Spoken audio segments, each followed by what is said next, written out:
God, I hope everything works. They've changed everything.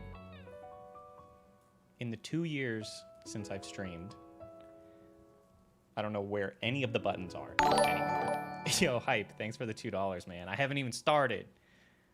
How is it going? Dude, I mean, we'll see. We'll see. But thanks for being here. And thanks for the quick love.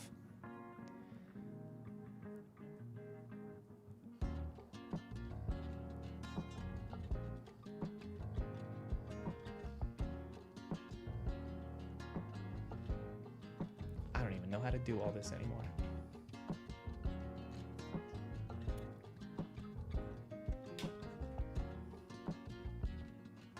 All right, I'm just gonna get this going, because why not? Thanks for being here, y'all.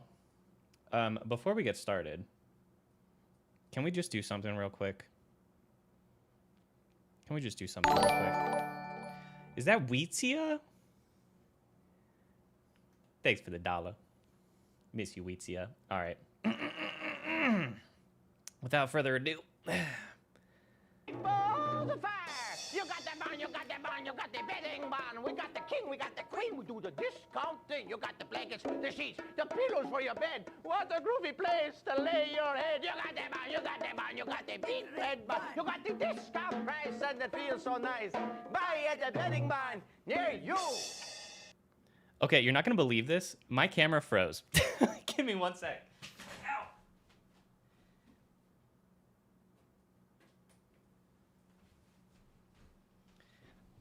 Give me 1 sec. Oh, I had this so planned out. And then camera froze. During Betting Barn, is nothing sacred anymore? Come on, y'all. Some things never change, you know. All right. Are we good now? We're good. All right. What's up, everybody? What a way to kick it off. We're leaving off right where we're coming back right where we left off. Technical difficulties. And you know what's funny? Shout out to the Discord. Y'all reminded me about how sacred Betting Barn truly is. I don't even know where to look, man. It's been 2 years. So I don't even know. I'm going to put the music back on. Let me know if this is like too loud or anything. I'm just putting on like royalty-free lo-fi beats. It's been way too long. Hold on. Let me try to figure out how to freaking... I have my laptop set up here so I can look at the chat a little easier. We'll see if this works. It's crazy looking at the Betting Barn YouTube video, because the comments are all like, I came here from that video, and everyone's just like, yeah, me too. And everyone's just like, I've been cursed. I've plagued everybody with the Betting Barn, but at the same time, it's a gift. It's a gift. How have y'all been, man? I apologize for taking a 2-year break from streaming, but I feel far enough ahead in my videos. I know I haven't posted a video in a couple months, but I'm almost done with it. So I felt ready to, I feel a little bit ahead. So I was just like, honestly, the Discord, again, shout out to the Discord. Y'all were the ones who were like, so does that mean a stream? And I'm like, yeah, I think I could do a stream. I think I could do one. What's up, so crazy? How you doing, Jordan? Why are you apologizing? I don't know. I'm just happy to see you guys again. All right, let me see if I can. I have a few cool things planned for this stream. Nothing crazy, mostly casual stuff. But I thought we could do some fun stuff. One thing I was planning on doing. Shout out to my friend Morgan. I don't know if she's watching right now, but my friend Morgan, aka Moig, aka Mile High Morgan, she took some profile pictures for me, because my profile picture has been the same basically since 2017. That photo of me in my profile picture is me from 2017, which is almost 10 years ago. I am a completely different person. So I was just like, am in dire need of a new profile picture. So she came over yesterday and helped me out with that. And so I finally have a new profile picture. What I was going to do with the stream, I was going to start it off with doing like a vote, a chat vote. I was going to have you guys pick the winner. But it was just like so clear. We were like, it's this one. It's this one. So I didn't even do that. Just before the Supergirl movie comes out. Oh, my bad. Yeah, that's why I'm back. It's to celebrate Supergirl. We could definitely talk movies. I would love to talk movies. We should absolutely do that. Movies and TV shows. We should go through my Letterboxd and chat about movies for sure. What else were we planning on doing? I don't know if you guys are interested in this. Let me know if you're not. But, yo, Turtle with the $5 donation. Joey, Turtle here, aka Turtle Boy, aka the Cursed Commercial Queen. Yeah, shout out to Turtle. You were basically a co-producer of the commercials Iceberg. Last time you streamed, I was a sophomore in college. I've since graduated. Miss you. Oh my God. I was even thinking about that sort of thing. Thank you for the donation. I was thinking about that too. 2 years in YouTube years is an eternity. An eternity. So I'm glad that you put that into perspective because I had that same feeling of like, there are people in school who are now graduated in between those two things. Thank you. Welcome to the crew, Sarah. Shout out to that. Okay, wait. What was I gonna say?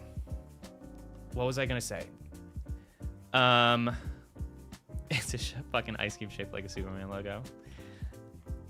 The betting barn should be on Letterboxd. I would love that. Letterboxd is so strict with what they put on their website, which is fair. But there are some YouTube videos that are worthy of being on Letterboxd, betting barn included. Okay, so what I was thinking about doing for this stream, mostly kicking it, chilling, hanging out, having a good time, chilling, and kicking it. But also, I was thinking, yeah, we could talk Letterboxd, we could talk movies and TV shows. I would love to show you guys, because in between the 2 years since streaming, I've gotten really into Pokemon cards, and I'd love to show you guys my collection and maybe just talk Pokemon if anybody's interested. We don't have to dedicate a huge amount of time for that. I also splurged a little bit and bought some Pokemon card.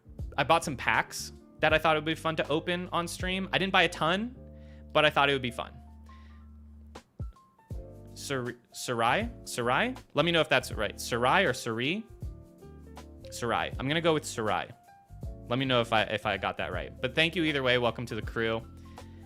Okay, so chat Pokemon cards, show you my collection, open some packs. Maybe we'll get some stream luck because I've never opened packs on stream before.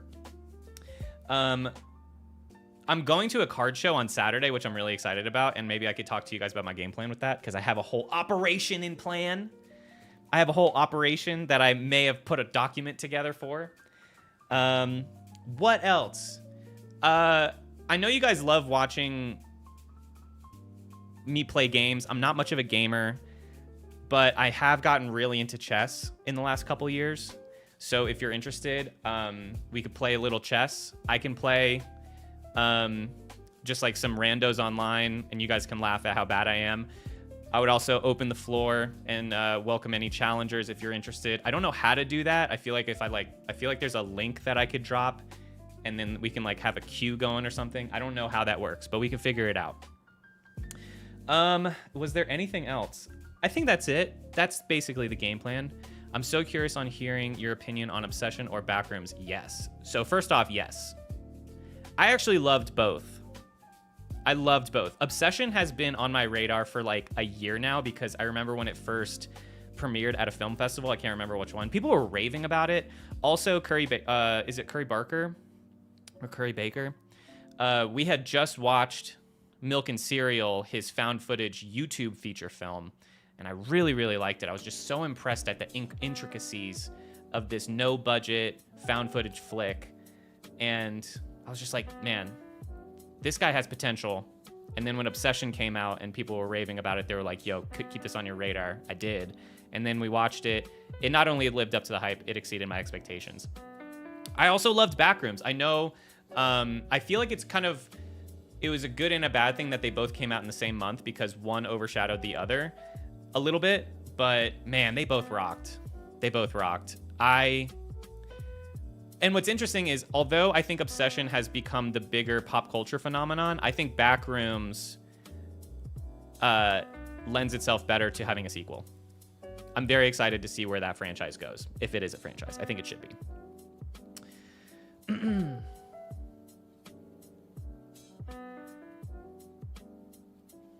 Okay, I feel you, Big Ben. Viva Laughlin canceled 2 episodes. Yeah, I do. That was such a fun video to put together. What's up, Chaotic? To get on what is a FPS chess? I just play chess.com.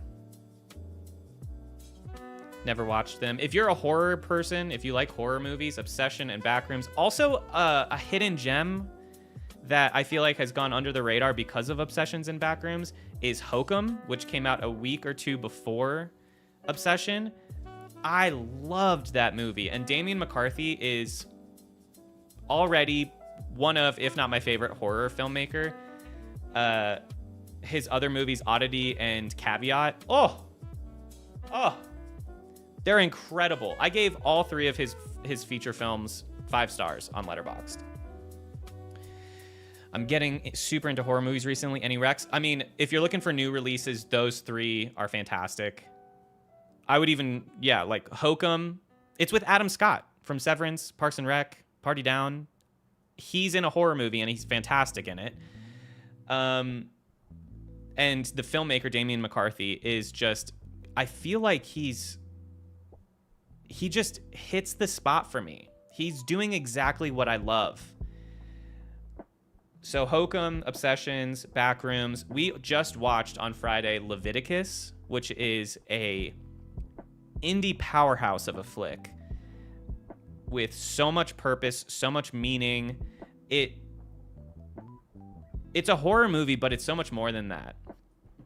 It has a lot to say, and it's a tight 90. It's in and out. My God, it's so good. We loved it. Better draw a circle, yeah, for real. Didn't even thought of having a sequel, but if Kane is up for it. Yeah, I mean, especially with the way that it ended, no spoilers. The way that it ended, it left plenty of opportunity. Did you watch Backrooms? Yes, loved it. Big fan. Did anybody see the movie Exit 8? No, so I wanted to see it. We actually played the game. You know, I'm not much of a gamer, but we did play the game, and that's the kind of game I really like. It's very similar to I'm on observation duty. So I would be interested in seeing the movie eventually. 28 Years Later, The Bone Temple. I loved that movie. I think 28 Years Later and Bone Temple are 2 movies that should have jumped the shark because they just go so out of left field compared to its original 28 Days Later. It's almost unrecognizable, and yet everything about it works for me. I just loved both of them.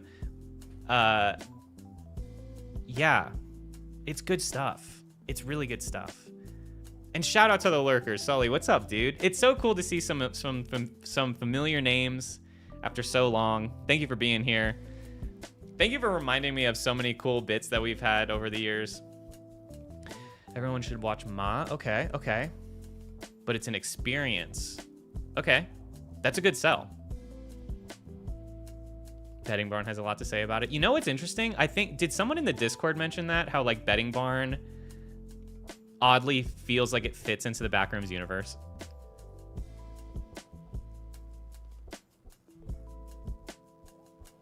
I've not seen 28 Years, but want to. It's gotten some hate, and I don't feel like it's warranted. I thought it rocked.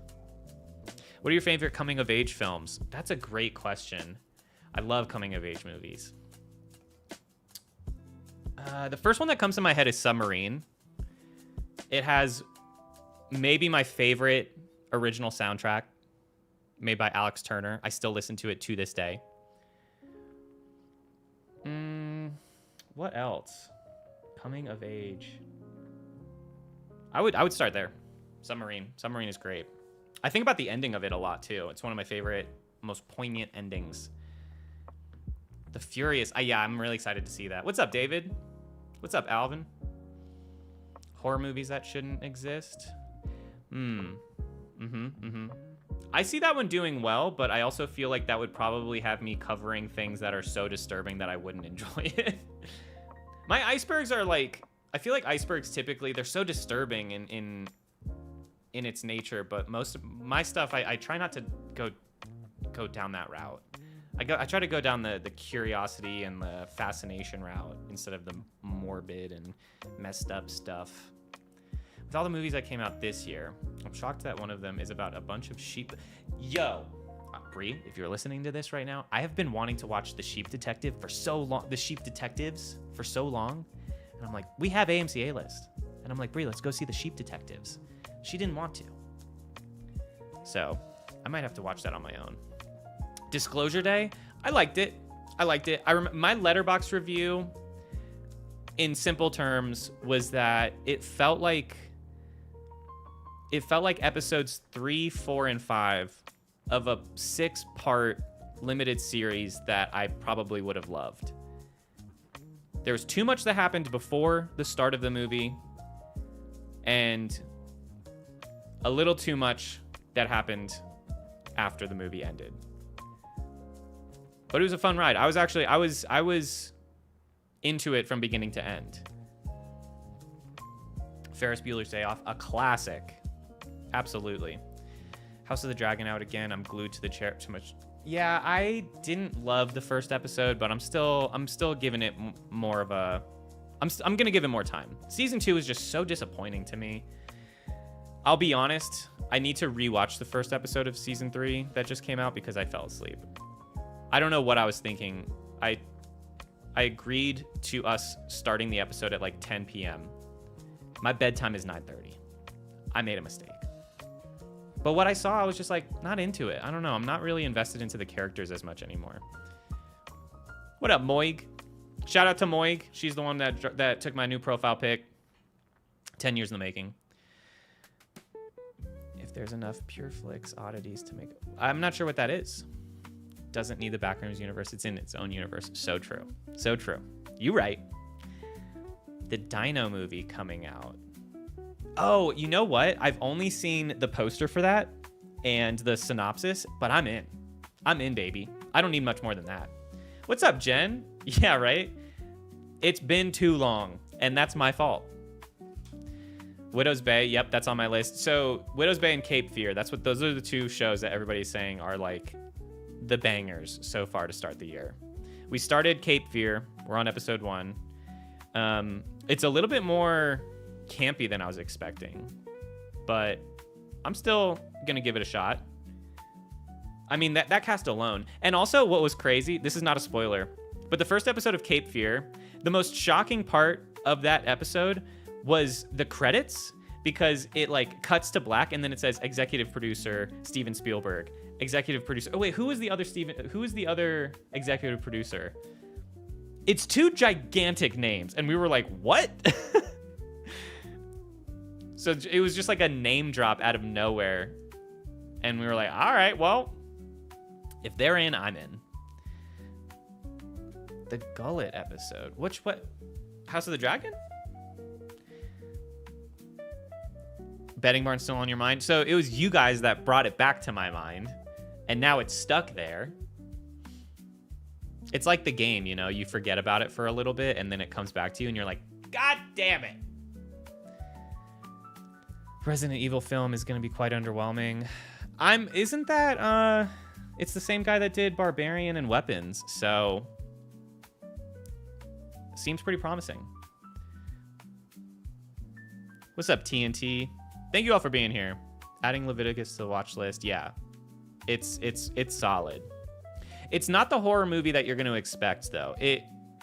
It almost, like, the plot of it almost kind of sounds like It Follows, and in a way it kind of is, but it's so much more than that. I was really impressed. And also the 2 leads were fantastic. We've seen The Furious last week. Heck yeah. Okay. I have been seeing, it looks awesome. I need to keep an eye out for that. The problem is like, do we have the whole Discord? Yeah, maybe. Oh, Scorsese, that's right. Yeah, so it was Martin Scorsese and Steven Spielberg, both executive producers, and that was like that's how the credits started. And we were like, God damn. So that was the biggest plot twist of the first episode. But in a good way. Wait, what was I about to say? Oh, so we have AMC A-List, so we love going to the movies. The problem is our local AMC only has like 6 theaters, and they only play the blockbusters that are coming out. So whenever I want to see an indie flick, I usually have to go to another movie theater, which is a bummer because like you pay for AMC A-List so that you can get unlimited movies, but like if they're not showing a bunch of movies, you're still having to pay for more of them. You know, it's a first world problem, but that's fair, Ben. What's up, Mikey? I like the betting barn. Hey, you're with the right crew. What are your thoughts about TV series finales giving lackluster endings lately? Game of Thrones, Squid Games. Yeah. I'm going to also throw The Boys in there too. I don't know. I think that it's a good it's a really interesting conversation to be had, because I do think eventually how do I put this? I think every show is going to be it's different. It's really hard to stick a landing, especially if you don't have a landing planned out so far in advance. I think one of the big problems is that they get what's the phrase I'm looking for? They get high on their own supply. They like just fall in love with their universe so much, like it just gets so. I don't know what I'm gonna try to circle back to this because there's a way that I want to phrase this, and the words are not coming to me.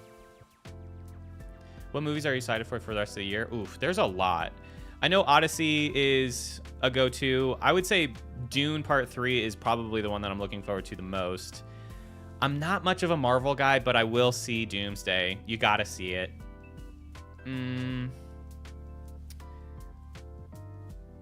There's you know what? I'm gonna pull up my letterbox. It's time. Let's pull up the letterbox. I need to see like a whole list of upcoming movies because I can't even think of them right now. Isn't that always so funny? That's why Letterboxd is so helpful.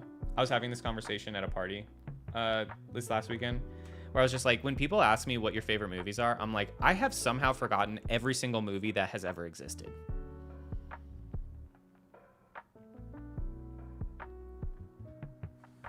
So I have seen Obsession. I loved it. I gave it 5 stars on Letterboxd. Mentioning how good Sinners is here because nobody else is. True. Only 5 theaters, but they have $5 Tuesdays. Ugh. Brings me back, man. So I have to watch the last 2 seasons of The Boys. You don't. I actually don't think you have to. I think the last 2 seasons are pretty bad. The first 3 seasons, I think, are great. I know people started complaining about The Boys around season 3, but I actually think season 3 is just as good as the first 2. So I'm scared about Dune doing Messiah. Yeah, isn't it? So I haven't read the books, but everybody says that like this is gonna be a tough one to adapt. But if anybody's gonna do it, it's Danae.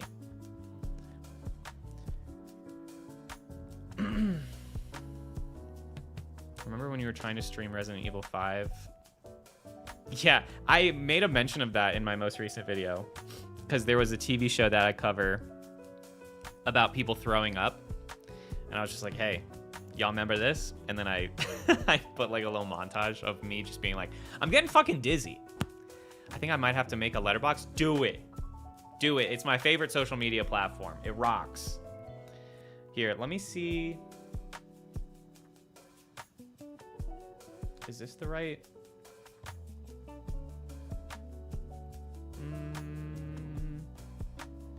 Nope. I mean, this is my Letterboxd, but I'm looking for something else. Here we go. Oh, this could work. So this is my last few movies. And that was also Betting Barn. There we go. So if we want to look at this,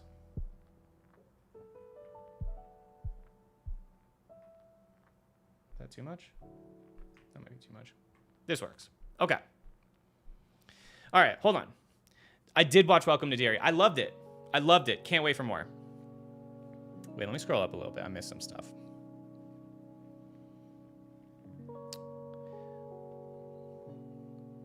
Mad God. Yeah, that's the one I need to see. What's up, Kai? This stream feels so nice. Yeah, it's a groovy place to lay your head. Get my screenplay off the ground. Right on. Start filming a short film? That's what's up. Please do. Thoughts on Fire and Ash? Oh, I haven't seen it. I haven't seen it. Shame on me. I liked the first two Avatars. I think it's just like a popular thing for people to rag on Avatar for not being like pop culturally relevant. It's just like, who cares? Who cares?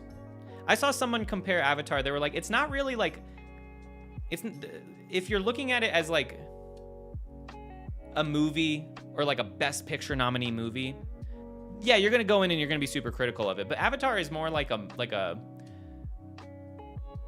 I don't know. Actually, now I don't like this comparison.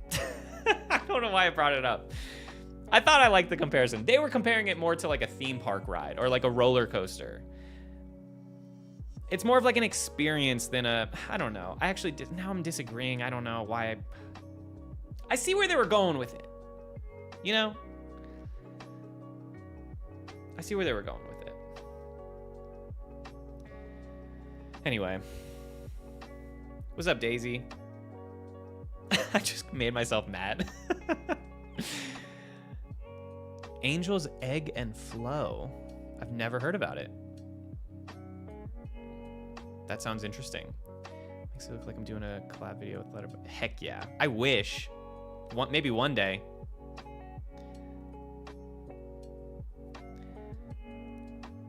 Thank you, Archer.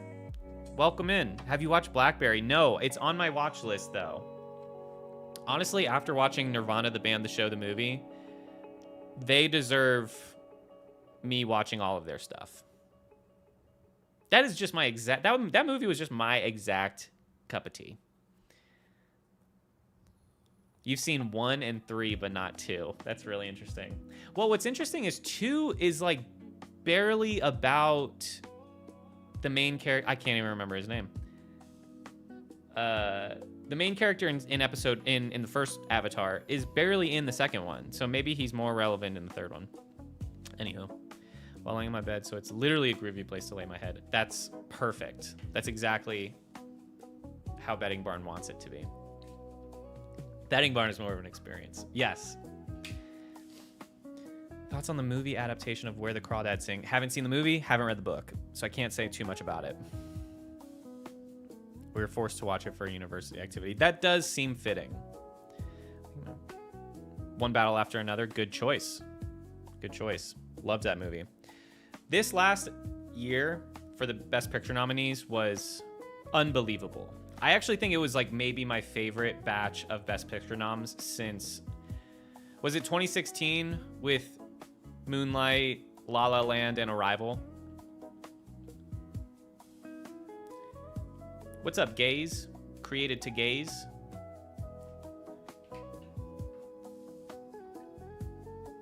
I will not watch Saw. I will not watch Saw. That's the one thing that's off limits. There's something about it that trips me out, and I think it was just because the commercials really bothered me as a kid. Really bothered me. There's something about it. I'm now at this, like, I was not a horror movie person in the first place until Brie got me into them, and now I love horror movies. Horror movies and documentaries. Those are my two movies. Those are my two favorite type of movies. And I just can't believe that now. But there's something about the Saw franchise that just, I can't do it. Can't do it. Okay, so here's another thing too. I know a lot of y'all, my stream crew is kind of a different crew than my video crew. But if you're here and you also watch my videos, if you're ever interested in like what I'm working on for an upcoming video, my Letterboxd is usually a great place to look.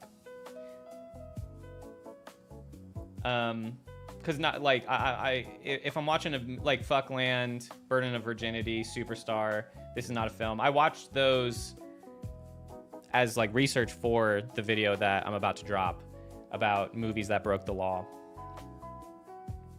So if you want to see what's going on behind the scenes, you can always look at my Letterboxd. So yeah, Leviticus was solid. I watched a couple documentaries. Finders Keepers was really interesting. It's a story that I had heard about before where a guy bought a storage unit, and inside the storage unit there was a human foot or like a human leg. And so he was just like, all right, well, I now own this human leg. And then the guy that the human leg actually belonged to, like it was his leg, he was like, hey, wait a minute, I want my leg back. And they got into a huge like legal battle that got on the news, got onto newspapers. They went on a TV, like basically like a Judge Judy type of show for like civil matters. It was pretty interesting. Okay, I forgot how to pronounce this. Symbiopsychotaxiplasm Take One. This is truly one of the trippiest movies I have ever seen, and it's a documentary. It's about a guy with a film production crew in Central Park filming a scene for a movie with different actors. And then he has a camera crew filming him filming the actors. And then he has a camera crew filming the film crew that's filming him for filming the actors. So it's really just, it's one of those ideas that I wish I could have done in college, because in college I was so into meta stuff and like exploring the medium of filmmaking and almost kind of like using that as like a tunnel into a different universe, if that makes sense. Like I was really going a very almost like a psychedelic way. Like I was really fixated on that sort of thing. And this movie, it's kind of so funny because like you're in college and you think that you're like rewriting the rules with your stuff. And then you see that this is a movie that came out 50 years before you and had already done it better than you. All right, I'm going to go back to, is this the, nope. This is the button I'm looking for.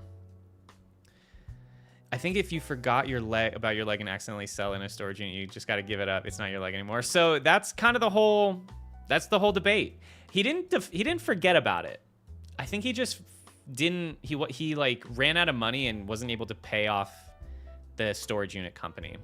If you're interested in the full story, I recommend watching the movie, but it is kind of, there's definitely more to it. There's definitely more to it than just a foot.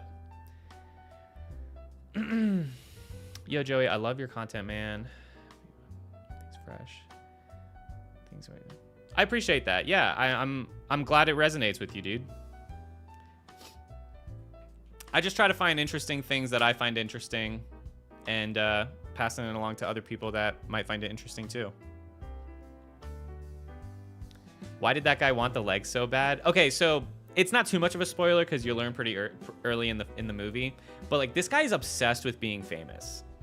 He will do anything it takes to like be on TV. He wants to be a TV star.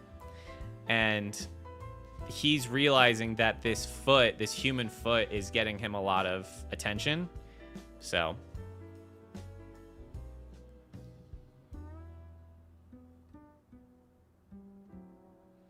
have you delved into analog horror? What are your thoughts? Not much.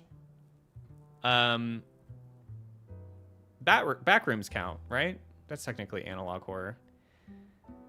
We did watch a good chunk of the YouTube playlist of Backrooms before seeing the movie. So can we get some Betting Barn to make us laugh? We started the stream off with Betting Barn, so we'll definitely, I still have the tab up, so we will hit that up again soon, for sure. Is it cringe to bring up the collabs you did with Dashie? I still watch it. No, not at all. It's a good video idea, though, to delve into the other analog horror series, for sure. I think that would be awesome. I would definitely be down to explore that. You need to watch Analog Horror Live. It's very found footage. Is that the series? It's called Analog Horror Live. Trippiest movie I can think of is probably Paprika. It's the movie. Oh, yeah, I've heard about that. Yeah, so the documentary I was mentioning, Symbio Psycho, Taxiplasm, Take One. It's not trippy in like an Inception trippy. Well, maybe it is. It is, but it's not. I don't know. It's a documentary, so it's like it's real. What's up, Jeremy? No, you just need to watch those series. Oh, I understand. This is this I'm not cut out for being a live streamer because it's almost kind of like there's 45 people in here right now. I feel like I'm having 45 different conversations and it's really hard for my brain to keep up with it. There's loads, by the way. Okay, yeah, let me know in the Discord.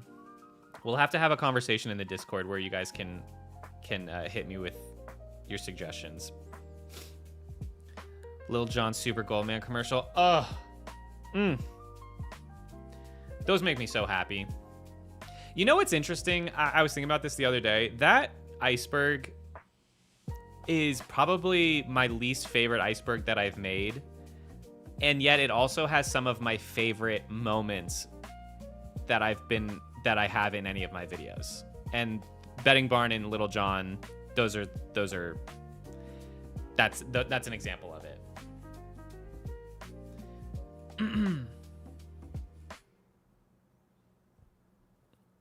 Who are you and why are you in my subscription feed? Thanks, man. It's good to be back. I think Joey's brain is fried. It's crazy to think I used to do this twice a week for 3 or 4 hours at a time. That was crazy. You remember? I remember.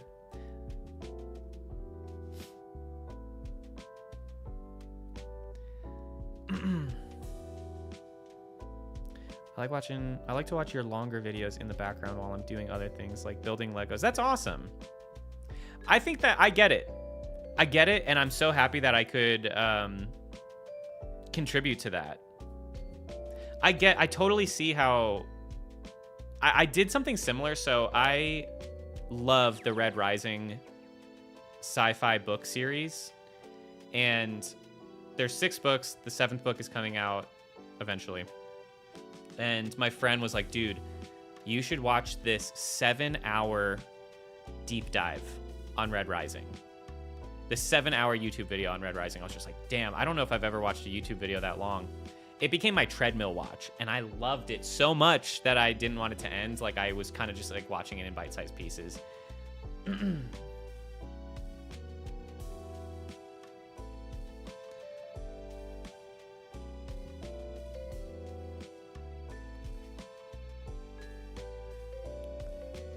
Games of dodgeball with Aaron.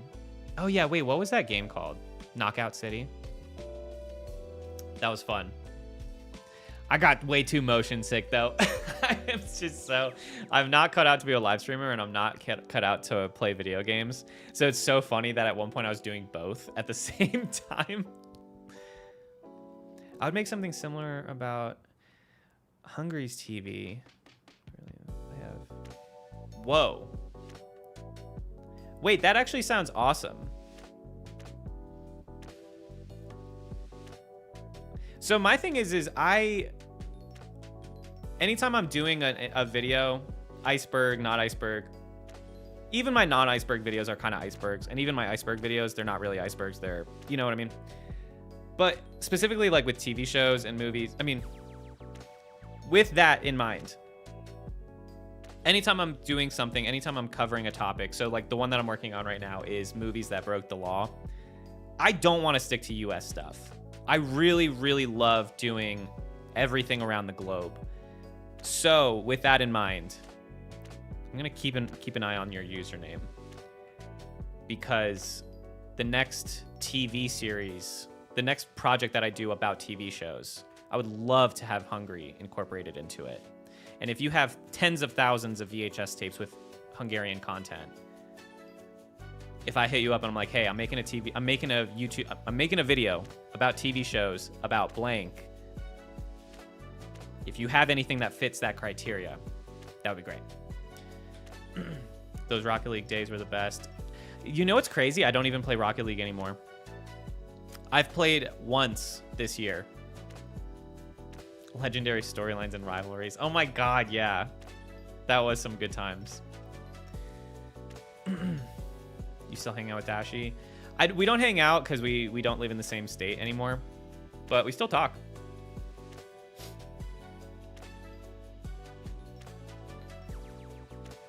What is that? Boys Vert? Never heard of it. My treadmill video is betting bar in the 7-hour loop. God damn. Put that treadmill to the max speed. Okay. Here's the thing. You guys are giving me some good suggestions, and I will... Wait, it got banned in the Philippines. Is that a TV show? Is that a TV show or an analog horror? We're talking about... What games do you play now? I don't play video games. I never really have.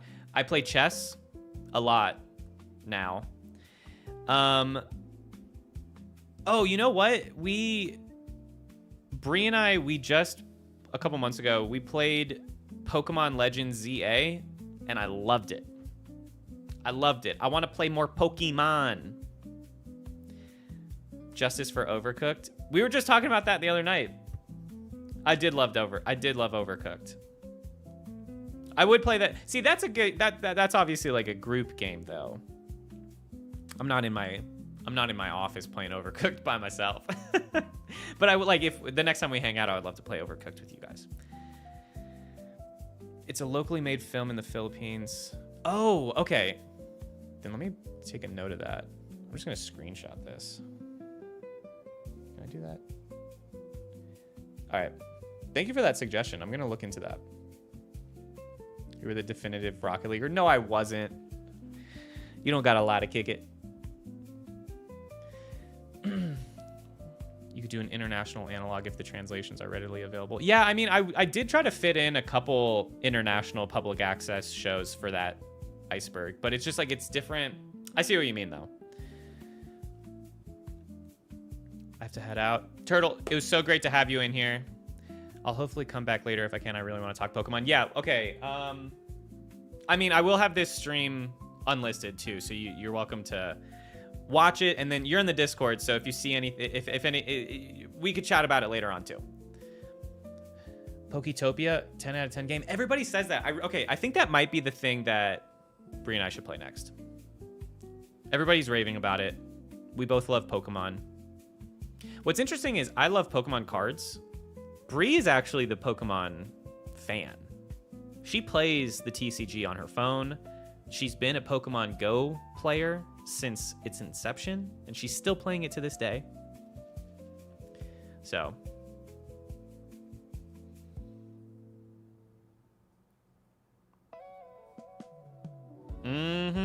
There she is. Folks, she's arrived. I want to play Poketopia. Oh, we also watched... I think season 2 already came out, actually. So we should watch... We loved Pokemon Concierge. We watched the first season, at least. I don't think we watched the second. But it was great. Loved it. It was perfect sleepy time TV.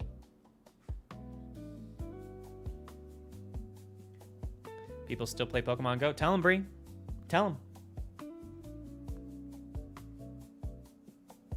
It's so chill. And I love that. There's not really any drama. There's not really any there's small, it's like a melodrama, you know? The stakes are so low. And it also just like, it shows what Pokemon can be, you know? It shows that the universe could just be so big and small. You know what I mean? There's so much potential that still hasn't really been tapped into with Pokemon in a weird way. Does anybody else feel that way? Maybe I'm wrong. Maybe it has been tapped into and I just don't know it. I played jacked Pokemon Go. Yeah, she's absolutely jacked.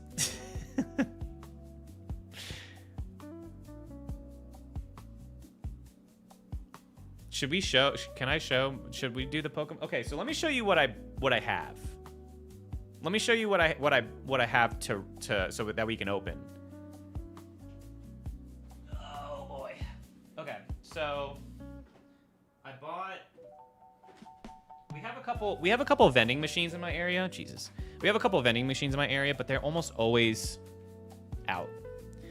But I did secure these two. I got a pack of Mega Evolution and a pack of Destined Rivals. And then I splurged a little bit, and I shouldn't have. But I really wanted to have something to open on stream. I thought that would be fun. So I got this Ascended Heroes poster collection, which has 10 packs in it. And this Ascended Heroes ETB, which has 9 packs in it. So in total, there's 21 packs. It probably will not last us more than like 10 minutes to open all of these, but it should still be fun. And man, what if, I'm not gonna jinx it or anything, but what if we open something cool?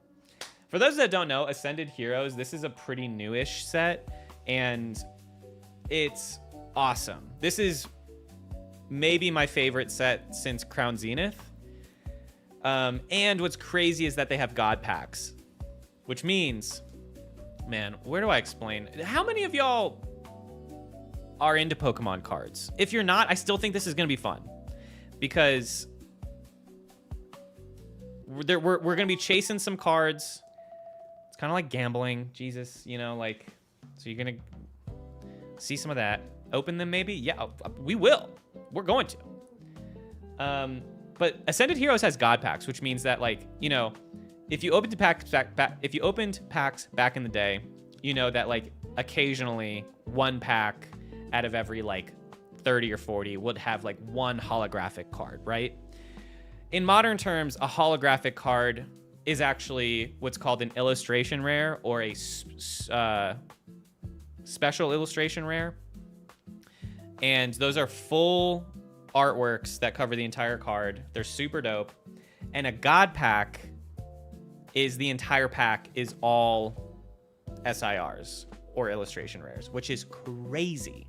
So like one pack, and the way that like Pokemon cards are right now is insane. Like the market is just truly nuts. So there are top chase cards. I'll even pull it up now. There are top chase cards that are worth over $1,000. It's too much. It's too much. Let me pull this up. Hello? Okay, here we go. So to show you like Ascended Rivals or Ascended Heroes. This is the top chase card. It actually just switched to Pikachu. That's interesting. So this is the top chase card. If you can see that right here, ungraded, so just like fresh out the pack, it's almost $1,300. Crazy. Crazy. Too much. Too much. Very into Pokemon cards right on. Pokey of the Mans. A God pack is all IRs with a guaranteed SIR in the last spot. But a lot of the times these God packs have several SIRs. Like you can get the Pikachu, you can get the Mega Gengar, the Team Rocket's Mewtwo. Like it's crazy. So like one pack is, it's not 13,000, it's 1,300, sorry. But like one pack can be like several $1,000s out the pack. And then if you get them graded, goddamn, you might have $10,000 on your hand from one pack. It's very, very rare. I watch people open packs on stream. I've never seen anybody open a God pack before. I've seen videos of people doing it, but I've never seen it live. I've never seen it in person. So the chances of it happening are just extremely low. But what if? You know what I mean? Could be fun. Could be fun. My chase card, I will say, taking like money out of the equation, I have 2 chase cards.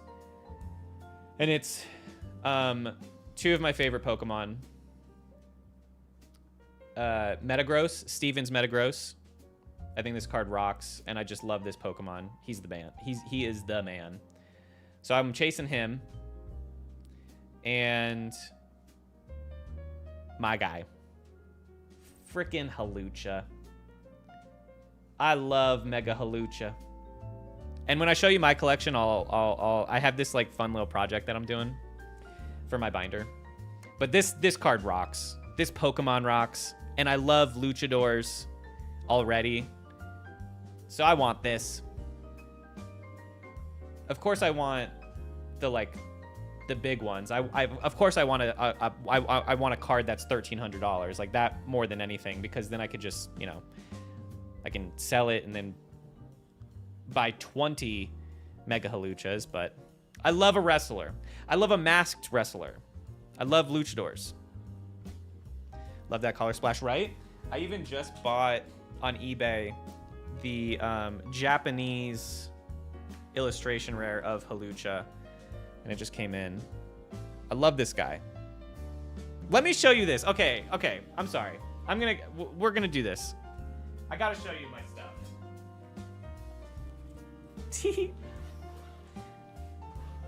Second favorite all time? Nice. He's such a cool dude. So I showed the Discord this at my last card show that I went to a couple weeks ago. I didn't even know this card existed, but there's a Pikachu Libre, and it's now my favorite card that I own. It was 20 bucks. Come on. I was like, I gotta have this. And so that is what gave me the idea of making an entire page in my Pokemon card binder, all luchadors. So I am putting that in there. So it's going to be that card, a handful of Hawlucha cards, and I'm also going to try to grab on eBay some Rey Mysterio cards. And yeah, I'll just have like a whole luchador page in my binder. It's so cool. This is like, I can't believe I didn't know this existed. What's crazy is, so the English version, this is only 25 bucks. There's a Japanese version that is a promo that's like 600. So I was just like, I'll take the English, please. Yeah, I think I'll take the cheap one. What else we got? So I just finished, I don't know if there's an easy way for me to show you my pages. You can sell it and then gamble more. Exactly. What's funny is like, there are people who will be so lucky to get a God Pack, and then they will sell / trade all of the cards that they got in the God Pack for more packs. I'm like, bro, you already won. You won the game. A God Pack basically gives you all the cards you would want from this set. Why would you want to get more packs? I'm trying to think of a comparison to that. I simply can't find one in my head.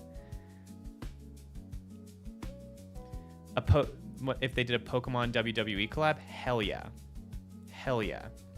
One of my favorite cards I have is the band. I know exactly which card you're talking about. I don't have that, but I do have another band card.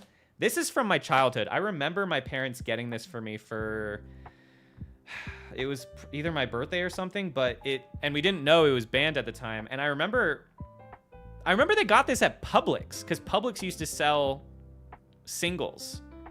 But it's the banned Japanese Sabrina's Gengar, which is going crazy now. I remember my parents probably got it for like 20 or 30 bucks. And then a year ago, it was 100. Now it's going close to 500, which is too much. It's too much, but it's banned. That's why it's so expensive. It's banned because there are gravestones, crosses in the background. So when they made the English set for that this card is included in, they took the crosses out. So this is one of those cards. Why does a card get banned? So like, because it has crosses in it. The Moo Moo one is just like straight up inappropriate. There's a Misty's. There's a card with Misty in it that it looks like she doesn't have clothes on.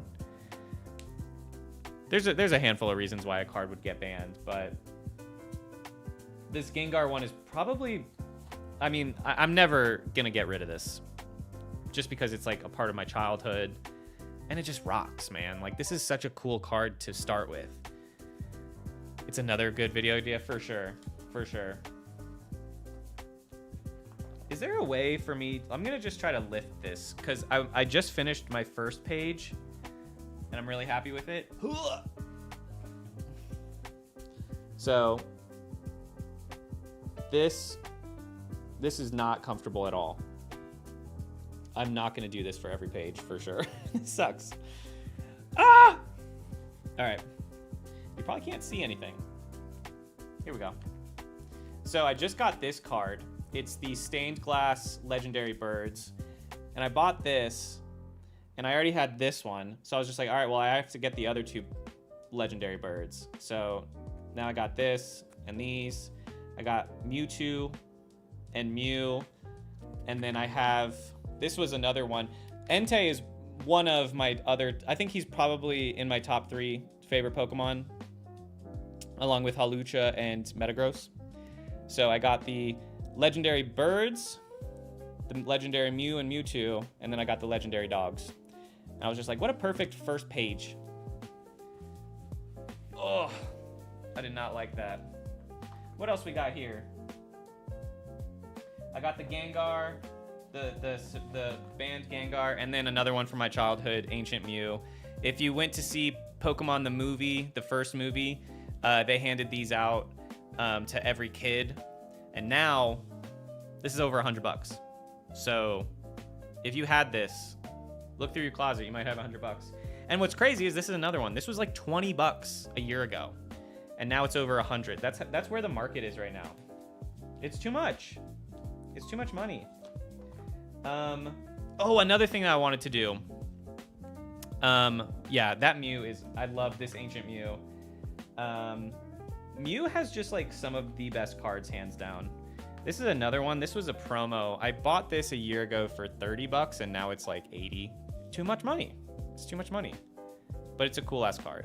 And it has that like lo-fi city vibes to it. So I can see why people love it. I gotta get the Bubble Mew. I gotta get the Bubble Mew. I gotta get it. I don't know how I'm gonna get it. It's too much money. I'm gonna show it here. What was I gonna say though? Oh, another thing that I want to do on stream. There's 2 graded cards that I'm gonna crack. I think that would be fun. Whoops. I'm gonna crack 2 of my graded cards on stream. So if I mess it up and I damage the cards, y'all can laugh at me. This is the card. God damn it. This is one, so like I got back into the hobby last year and it was like $200 and now it's almost $1,000. It's basically $1,000. But I need this. I don't know how I'm gonna get it. I'm not paying for it. Not with my money. But I'm hoping to like, I think it's a fun game to like get cards and either hold on to them or eventually like grade them, and then when they come back, then like selling them for cards that you're looking for, you know. Wait, what was I doing? I'm all over the place. What else did I want to show?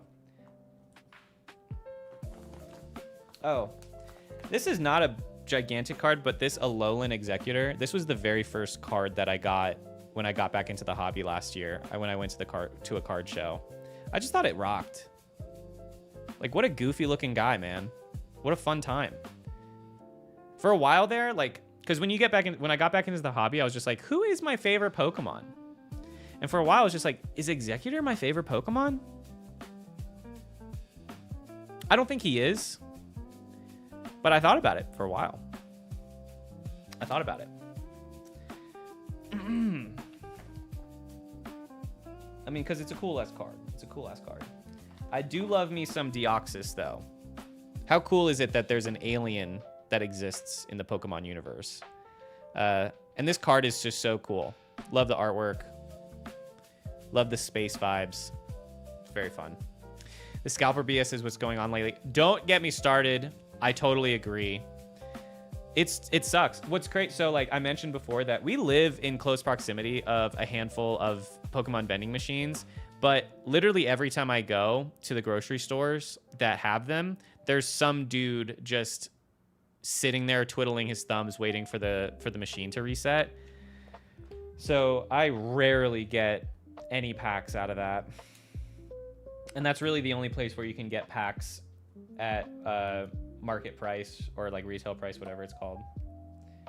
And I'm not the type to spend like 4 times the amount of money that you should to open packs.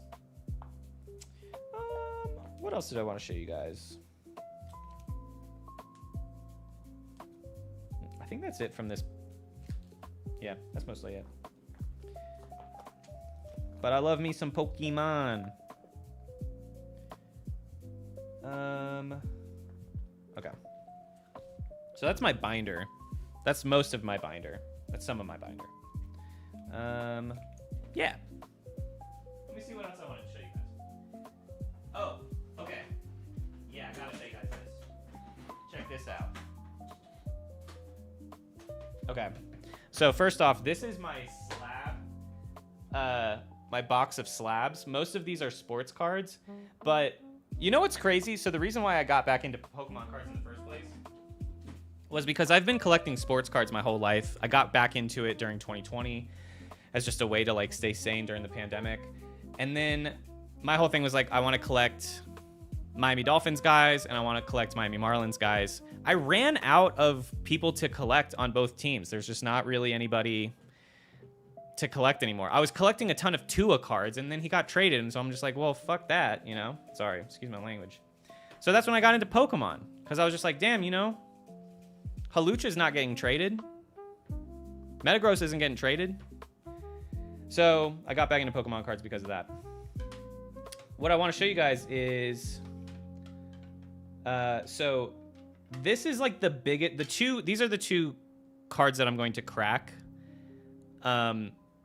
I open a pack every few months and occasionally pull something pretty cool. Yeah, so that's what I was going to bring up, actually. The coolest card that Bree and I have opened ourselves is this card, the Prismatic Evolutions Glaceon. And we were just, I mean, it was one of the greatest moments of my life when we opened this. And it was out of a pack that I got from a vending machine. What does crack mean? So I'm going to, this is a graded card. It's in this slab right here. So basically you send in a card that you think is, you want to either preserve the quality of, or you think is going to, it's like in mint condition. You send it to a company called PSA, and they will enclose it in this protective case, and it preserves it really well. And it will also give it a grade 1 through 10. And so this one is a 9 out of 10. And when you crack this slab, you're basically just releasing it from its protective case. The reason why I want to crack this is because with modern cards, a 9 out of 10 does not up the value of it at all. So at this point, the only reason why I would keep it in its slab is to protect it. But I don't really care if it gets a little bit of damage. This card means too much to me that I will never sell it, so the value of it does not matter to me. So I want to crack it so I can put it in the binder. This does not fit in the binder, so I'm cracking it. This will be in my binder. Same goes with this one. This was back when I didn't really know what I was doing. I was just sending in cards to get graded because I didn't know what I was doing. This is not a card that needs to be graded. This is the Keldeo from Crown Zenith. This also came back a 9. So again, the value of it does not really change all that much. I'm cracking this one too because I like the artwork. It's only worth like 30 bucks. So it's going in my binder. That being said, this is a card that oh man, how do I tell this whole story? I bought a card last year and then I sent it in for grading. It came back a 10, and it went from $80 to like $300. And then I sold it to a vendor at a card show for like 80% of the value.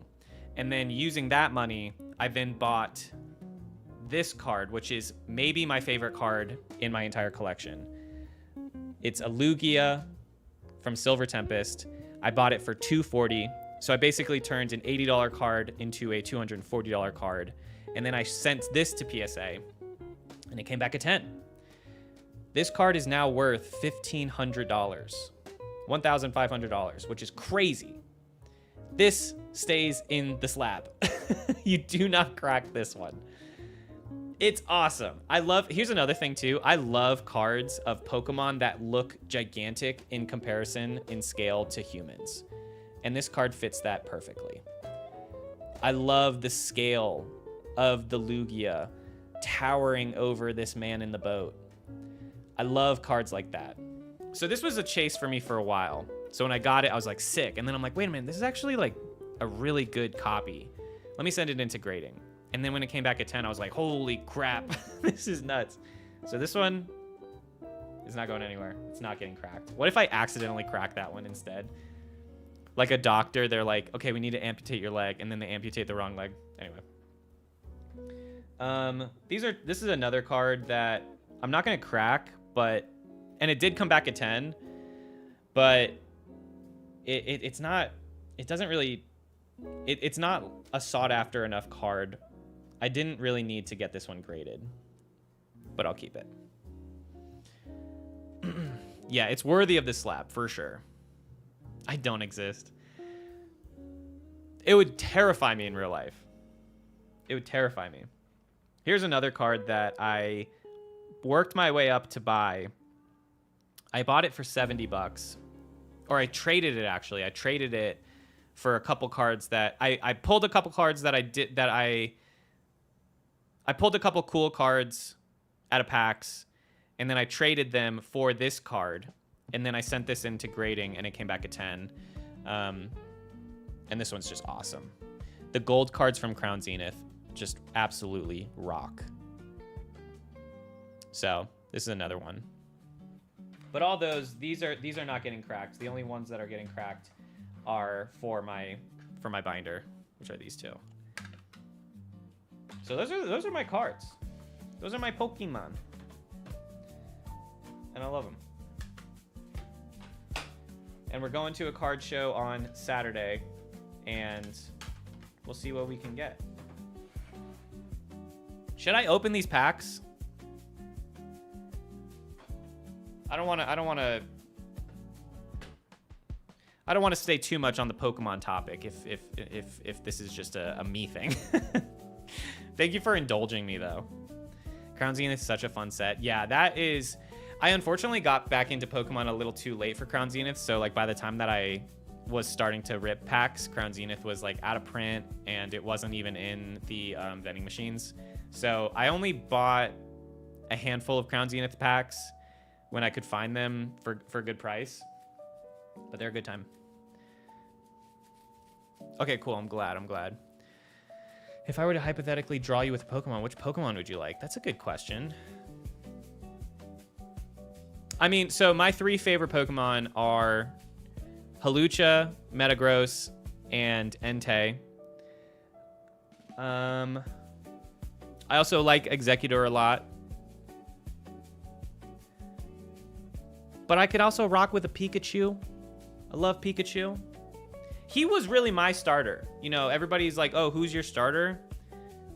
My very first Pokemon game that I played was Yellow Edition. So it was Pikachu. So like, I know it's kind of basic to say like Pikachu is one of my favorite Pokemon, but I can't help the fact that he's awesome. And he was my starter. So those are probably my top 5 is Hawlucha, Metagross, Entei, Executor, and Pikachu. Have you seen Shiny Hawlucha? I don't think so. I've seen Mega Hawlucha, and he rocks.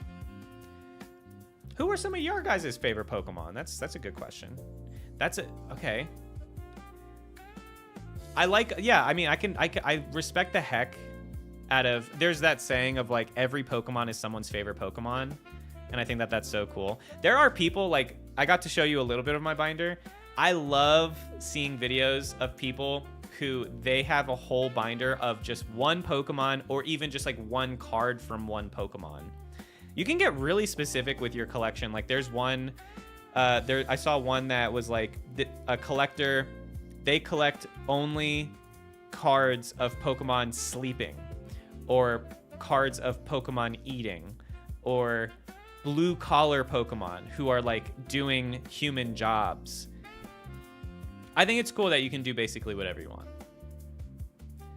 I even saw a video recently of someone, it was a vendor. They were like, my personal collection are only Pokemon cards that are promotional collaborations with food companies.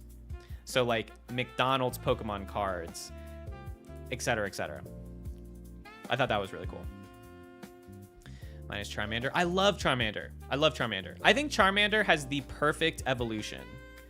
I think Charmeleon, like Charmander is a cool little guy. Charmeleon, I mean, I don't even need to say anything about how cool Charizard is. He is like the ultimate cool Pokemon. I think what really makes the Charmander evolutions so perfect is that Charmeleon is a teenager. That is just like the perfect evolution. Mega Betting Barn EX. I love that.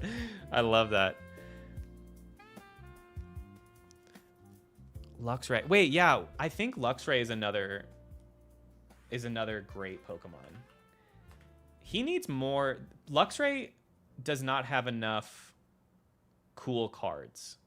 Does he even have any full arts? It looks like he has one from Twilight Masquerade, but it's not even really that. It's not a special illustration. It's a full art, but not an illustration rare. Luxray needs more love, and so does. Is it Shinex? They need more love for sure. Radiant Halucha. Oh, nice. I did just get one from eBay. I showed one of them already, but there was another one that I got too, and I can't find it. I already lost my new cards. Ceruledge is awesome. Ceruledge has a new Chinese card. It's a Chinese, it's only in the Chinese sets. And this is a card that I'm going to be looking for at the card show on Saturday, because I think it looks sick. He's like racing through rooftops. I'm hoping I can find one. And it's only $30. All things considered, I think that card is cool enough to be worth even more than that. Charmeleon is an asshole. Sableye is a great one too. Sableye has a lot of character. Gengar or Porygon, nice. Noivern, I like that one. Noivern has a really cool illustration rare in Evolving Skies, which is also on my wish list. It's a little pricey. It's $68, but how sick is this card? This is some Batman vibes. Great card, great Pokemon. Wait, I'm having such a great time talking about Pokemon with you guys. Oh man. I think that this is something that it's cool to reconnect with your childhood self sometimes. I think sometimes I got to give myself permission to do that. I got really into playing softball over the last couple of years.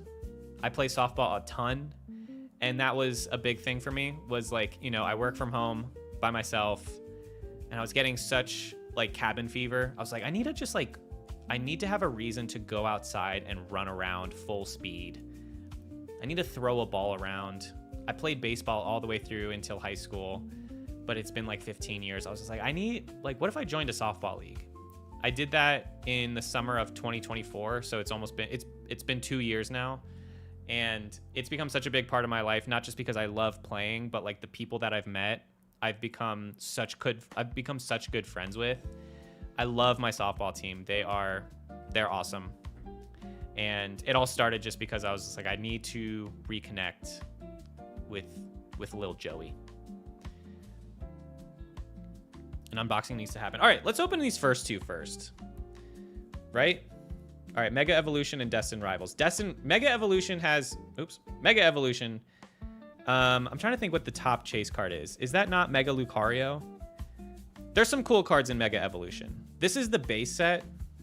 I'm not going to explain that, actually. Forget I said that. Destin Rivals, though. Destin Rivals has a couple cards that I would love to have specifically. The top chase card is the Team Rocket's Mewtwo. So I'll do Mega Evolution first. Bro, you were my childhood. Thank you. That's cool to hear. You guys were my childhood too. I mean, honestly, making YouTube videos again. That's actually a great point. I started making YouTube videos again after not doing it for 6 years. I started doing it during the pandemic just because I needed something to like make me happy again. All right, before I read any more, let's open some packs. I don't know how I'm going to do this in a good way. Let me know if there's a better way to do this. This feels so unnatural. All right, first pack ever opened on a Joey stream. Is there a way to... Hold on. Let me get closer. This feels so weird. All right. Get the lighting better. All right, we're just not going to be able to see my reaction until the end. I love Pyroar, by the way. He's an awesome Pokemon, but he did piss off me and Bree when we played Pokemon Legends ZA. There's my guy Executor. Ninetales is also a classic. All right, we got nothing. And for you guys, by the way, for you guys that don't know about Pokemon but are here, thank you so much. I will let you know if we pull something cool because I know there's no way to know if you don't open packs, but we'll let you know. Also, I'll give you guys these QR codes. If anybody's interested in scanning these, you can pause and do that. All right, let's open the Destin Rivals. I should have brought a trash bag. All right, Destin Rivals now. I just like cute stuff. There's so much cute stuff in Pokemon. There's a lot of cute stuff.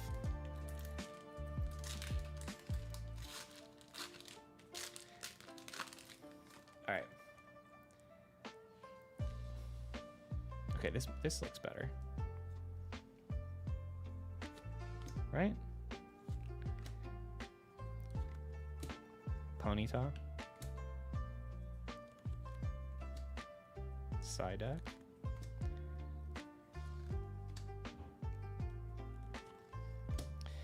Mewtwo. No, nothing. All right, so this is another thing, is that the hit rates with Pokemon packs are brutal. So we're probably not going to get a whole lot of cool shit. But if we do, it'll be awesome. All right, what should we open first? Should we open this pack? And these are the same packs. These are going to be all Destin Rivals from here on out. So it doesn't really matter. But just off of like vibes, what are we feeling? Do we want to open this first? Or do we want to open this first? It's really just gambling. Do we want to open... This is the... Just say poster. Or you could just say poster or box.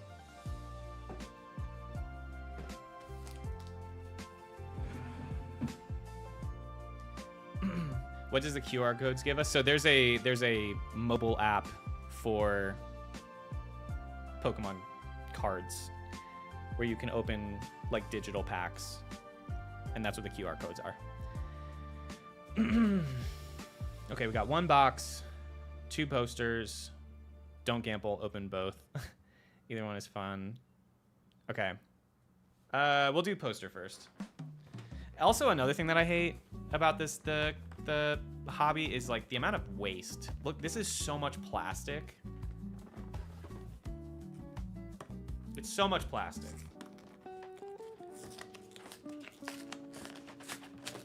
It doesn't need to be this much plastic.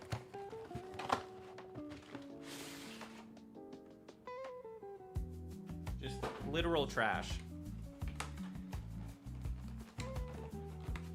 Trash. Okay. It does come with a card though. And this is a pretty cool card. Let me get the packs out first.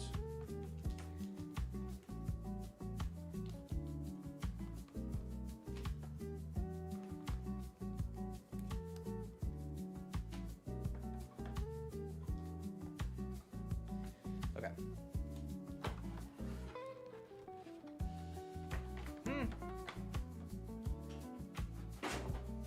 So this is the card that the poster collection comes with. It's a Mega Gardevoir, which is really cool. I think this is a really nice card.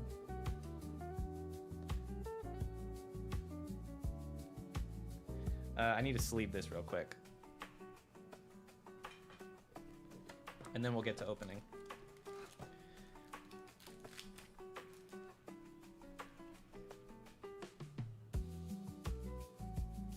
So for those that don't know, anytime you have a cool card, you want to put it in a penny sleeve. And then you want to put it in a top loader.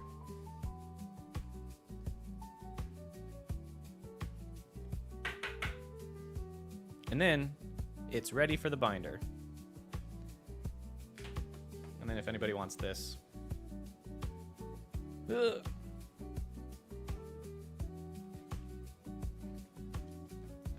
Okay. Just reuse them for a dog toy? What, are you crazy?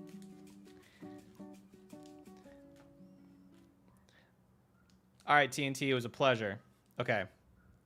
So we got 10 packs in this premium collection. This feels a little heavy. No, they all do. I was going to say, y'all, this might be a God pack. Could be.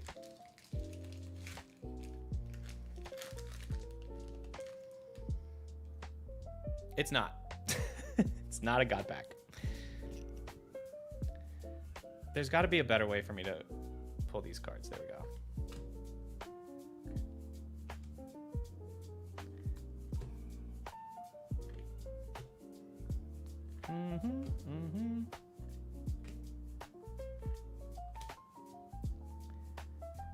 Ooh, okay, this is our first illustration rare. We got one, folks.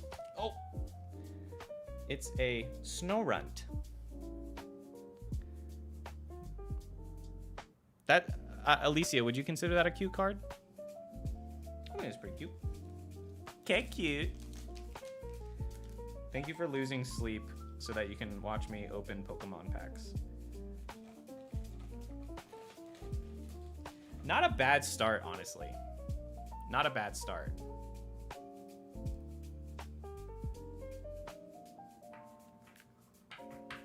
You'll go like full... You'll go a long time sometimes without even getting any illustration rare. So that's going in the binder. Swag. And here's the QR code.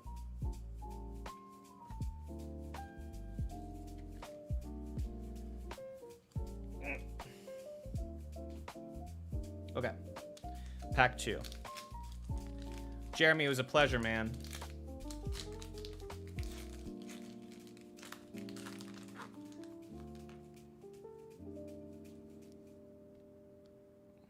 All right.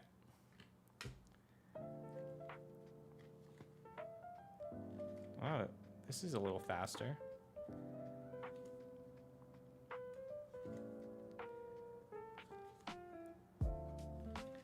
Okay, nothing.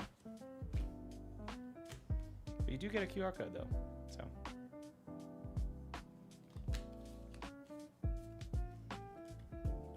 I never get lucky with my packs. Every time I get cards, I'd open with my sister and she's though. Yeah. What's up, Lord Skywalker?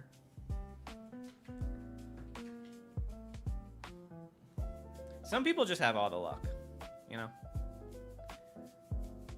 Any new iceberg videos? I have a video that's almost ready. It's not technically an iceberg. I don't know if I'm categorizing my videos from here on out as icebergs, but they're exactly the same. exactly the same style, just like minus the word iceberg in it. But I have one that's coming out July for sure. It's called, it's about movies that broke the law. Also, that being said, for anybody that doesn't want to wait, I usually post, you know how all my videos, there's like a bunch of movies or TV shows that I cover? Lately, what I've been doing is as I finish each one, I just throw it up on TikTok or Instagram as I go. So if you don't feel like waiting for the full YouTube video of every entry, there's already like 15 or 16 of them out on TikTok and Instagram.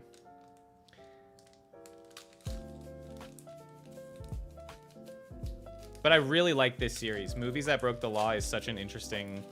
There's some really interesting stories that I've covered, and I'm continuing to cover.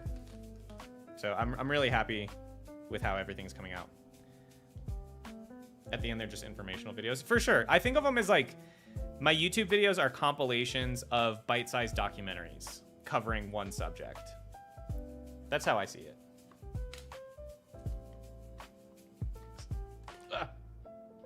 Okay.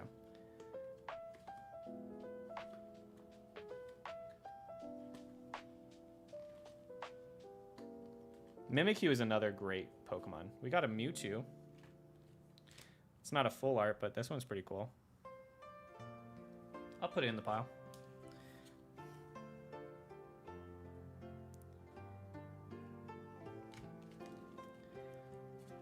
The Petting Barn Iceberg. Did you hear GTA pre-orders came out today? I know people are super hype about this, so I'm happy for y'all.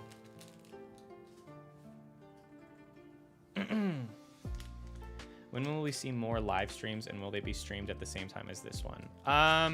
Nope. I don't have anything locked in, to be honest. We'll see how this goes. 2 weeks ago, I decided to yet again binge Dash EXP. That's fair. That Ralts, yeah. That's true. I gotta give some love to the common cards, too.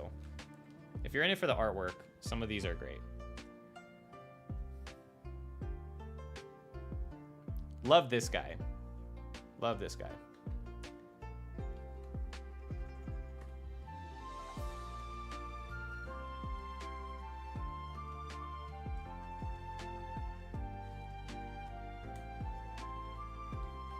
It's really hard to open packs like this.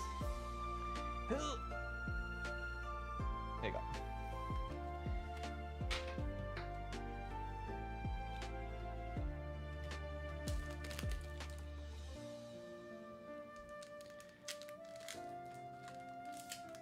Maybe if I put my microphone somewhere else. Right here? This could work. This could be better. All right. See, what's crazy is I'm starting to recognize some of the names of the artists too. I'll show you the card that I'm like really, really chasing after. I'm not gonna be able to get it in a pack though. I'll have to work my way up to like trade for it. If anybody knows the Gengar Fusion Strike, the Fusion Strike Gengar VMAX, that's the next card that I would love to get one day. I'm so sloppy with this. Ooh, that's pretty.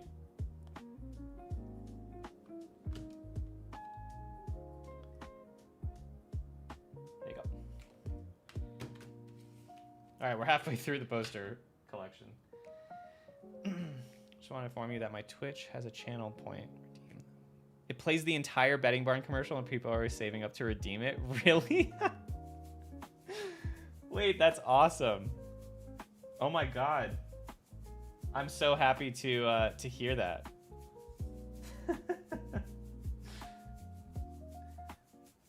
I never could have imagined that the Betting Barn would connect with, like, I feel so grateful that I'm able to share that Betting Barn commercial, because like I cannot express to you how much that was an impact in my life, because like I was the type of kid that like when I was allowed to have a TV in my room eventually as a teenager, I would just have Nick at Night playing on my TV all night long, and that was one of those commercials that would play. I would be dead asleep, and at 3 a.m. I would hear that the bongos. I would hear the bongos and it would wake me up. And as a teenager, I'm just like, this is the most annoying thing I've ever heard in my life. And then as an adult, just like a few years ago, I woke up in the middle of the night and I had that song in my head. And then I happened to make a whole video about crazy commercials, and I'm like, I got to include the betting barn. So it's just such a full circle thing.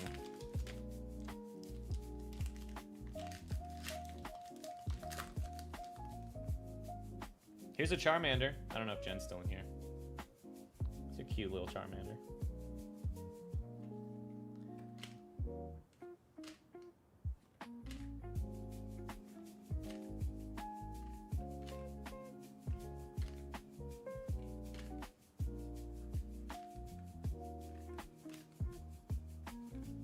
Nope, nothing.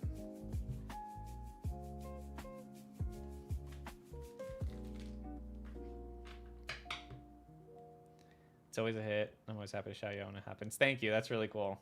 That's really cool. What kind of stuff do you stream?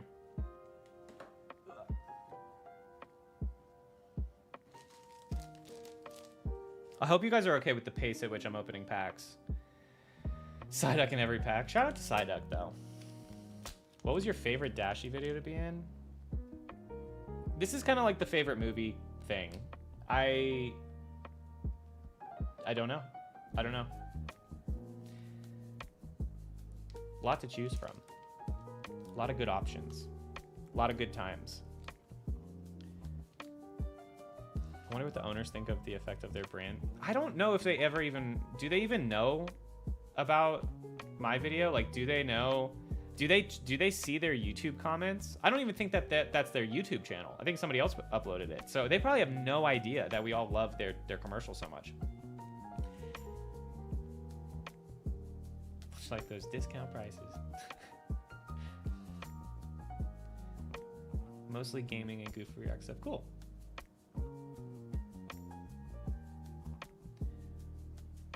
Okay.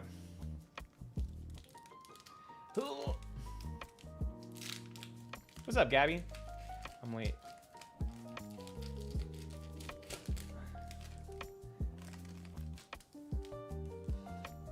I know, isn't that interesting, Jen? I was thinking that too. Because like so many people watch YouTube videos on their TV nowadays, and I'm like, well, how are they? I mean, that must mean that comments must not be a big thing for YouTube, like as a company, because they don't have an easy way to do it on the TV. I watch YouTube mostly on TV nowadays.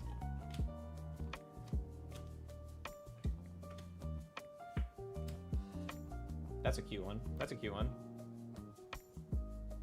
Come on. Okay, cute. Rayquaza.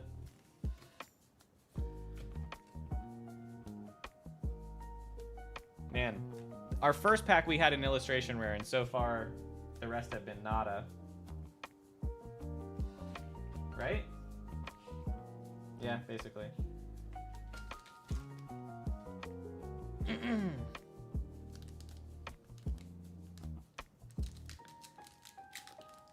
They've been asleep. Yeah, they're just that's a good point.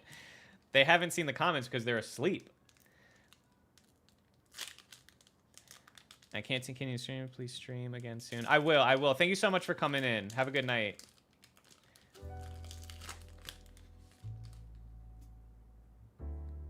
This is Unwind with Joey, the sweeties. Oh my gosh.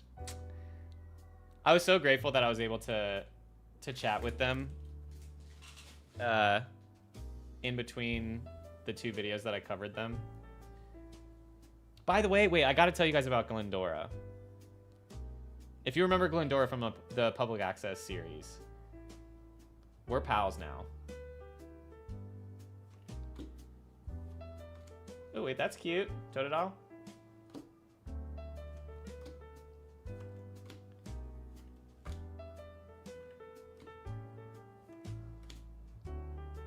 Gnome. All right, we keep getting these, which are cool, but they're not really hits, you know? They're hits, but they're not hits. The first partner set, I would love to get my hands on them, but they're just way too expensive. Too much money. I want them, but I don't. I don't want them that bad.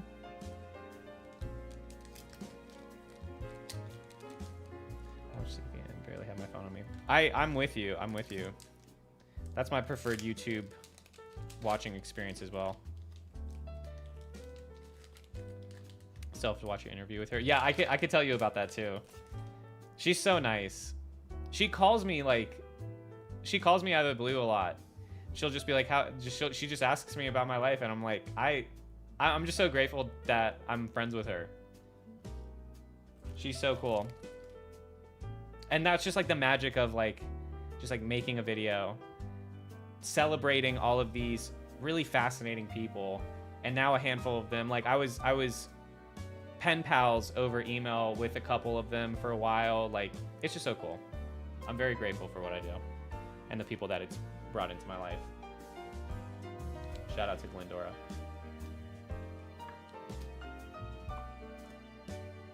And she's still posting. She's still rocking. I'm so impressed by her. Oh. All right, we have one more pack in this poster collection, and that'll be it. Oh no, then we have the ETB. We have the box.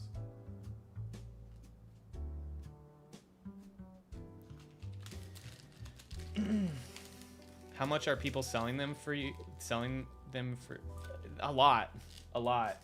The first partner set, I don't know, actually. That's a good question. I've seen online there are some streamers that are selling it for like 70 a pack, which is just what? The cards themselves are not even worth that much. You can buy all of the cards individually and it would be less than that, I think. But that just shows how much of like an addiction this is. Like there's some like really bad gambling addiction problems where people are paying more for the packs than the cards that are in the packs are worth. Like people are addicted to just like losing money. You got one at GameStop, nice. I don't even check anymore. I used to like poke my head into Target and Best Buy for packs, but they're just gone. People live in Denver. People will like camp out at like 4 a.m. and I'm like, I don't care that much. I can't do that. Oh my god, I would love to open packs with Glendora. I don't even know. Does she know what Pokemon are? Come on now, come on. There we go. I feel like I got better luck when I did it this way. I'm gonna go this way, maybe?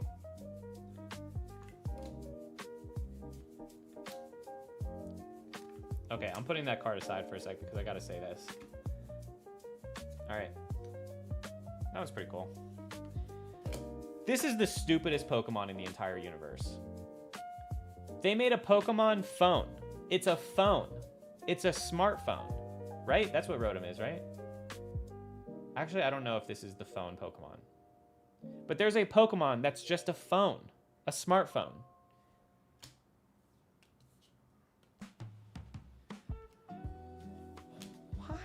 Did I give this to you guys already? Huh? There we go. All right, I gotta open this box. This is a prime example why I don't really care to open packs too, because whoo, we got a whole lot of nothing. That was a whole lot of nothing.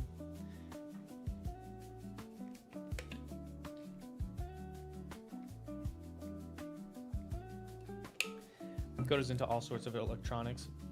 It can go to a yeah, so like don't forget washing machine. Oh my gosh. I know that in the video game Rotom also acts as like a parachute. So I mean it's a multi-use Pokemon, but a Rotom Boombox. Okay. So I'm giving it a little bit less credit than it deserves, but I guess it just bothered me when I first. I think I probably pulled a like my introduction to Rotom was opening a pack and I got a Rotom illustration rare or something. Maybe I'm thinking of a different Pokemon. I mean, okay, so another really dumb Pokemon is Clink. It's just 2 metal gears. No. I remember I opened a pack, and that was my illustration rare, and you're like, you get so excited that it's an illustration rare, and then you're like, but that Pokemon is lame. I almost would have rather not had an illustration rare at all. All right, let's open this pack, or let's open this box. I couldn't find any scissors, so I'm gonna use this crazy box cutter, which is kind of scary to look at. The good thing with these is that you at least get a promo card in it. So you don't, even if you get nothing, you still get a little something. And this promo card is pretty cool.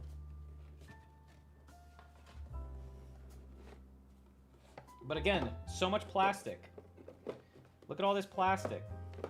I don't need all of this plastic.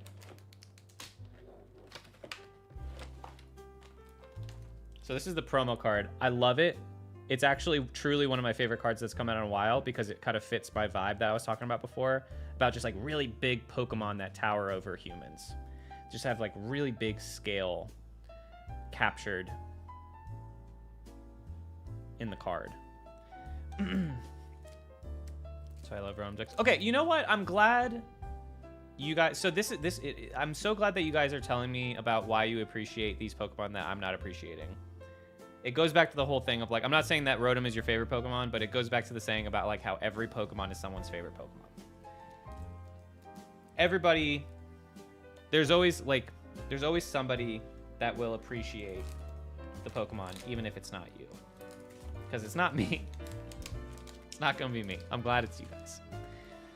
Stunfisk. So what's interesting is, I know Stunfisk is, you're saying it's got to be the worst, and he has a whole region variant too.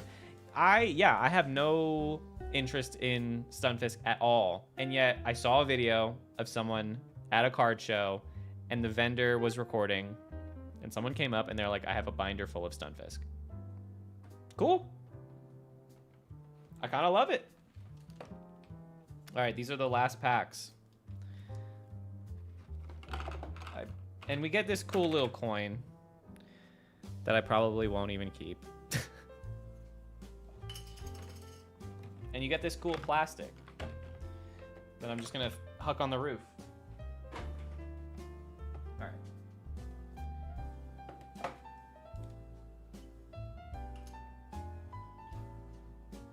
Objectmon. That's a good way to put it. One Pokemon that made me laugh is Bellsprout. Yeah, that's another one where like I think someone made a whole they made a whole song about how they want more like they want people to love Oddish more than the love that they get, because like apparently Oddish hasn't been featured in the last few games. Holy crap, Dashy! Heard you have a Pokemon Gambling Edition. Use this, dude. Thank you so much. I will. I'm going to a card show on Saturday. Oh my god, bro. Thank you so much. It's so cool to see your name in here, and then the donation is extremely generous. Dashy is the reason why Bree and I played Pokemon Legends ZA, which was just an absolute blast. So thank you so much. We just enjoyed the heck out of that game, and we're already planning on playing more Pokemon games. Bro, thank you. I hope you had a good birthday. Working on so that is probably what that's gonna go towards, is I'm working my way up to either a Bubble Mew, or let me show you where my since we're on the topic. Wait, hold on. This is the card I'm working towards. And I don't need anything else for this next card, because I've already made enough sales and trades that I just need to find a good copy of it. But this is the card I'm looking for on Saturday. The Gengar VMAX from Fusion Strike. I think this is the coolest card ever made. I think it's so sick. And what I did was I sold a couple sealed products to afford this. So I'm there. I got it. But dude, your donation will now go towards working my way up to something else as well. I'm so hyped. I have this much left, so maybe we'll also get a god pack. That'd be sick. All right, here we go.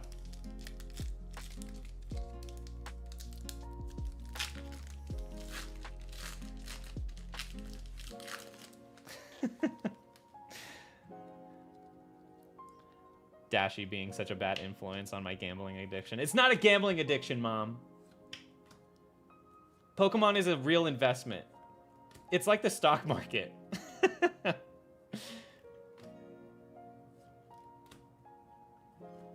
right.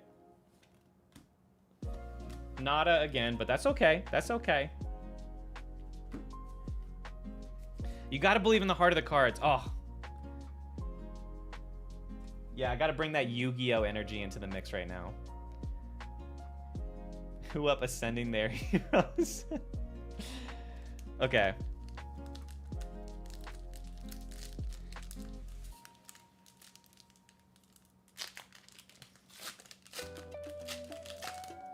And the chase that we're looking for, obviously we're looking for anything, like the big chases, but taking out the big chases, like if we're taking money out of the equation, I'm looking for the Mega Halucha out of this set. Because I love me some Luchador Pokemon. That's cute. Wurmple. Charmander.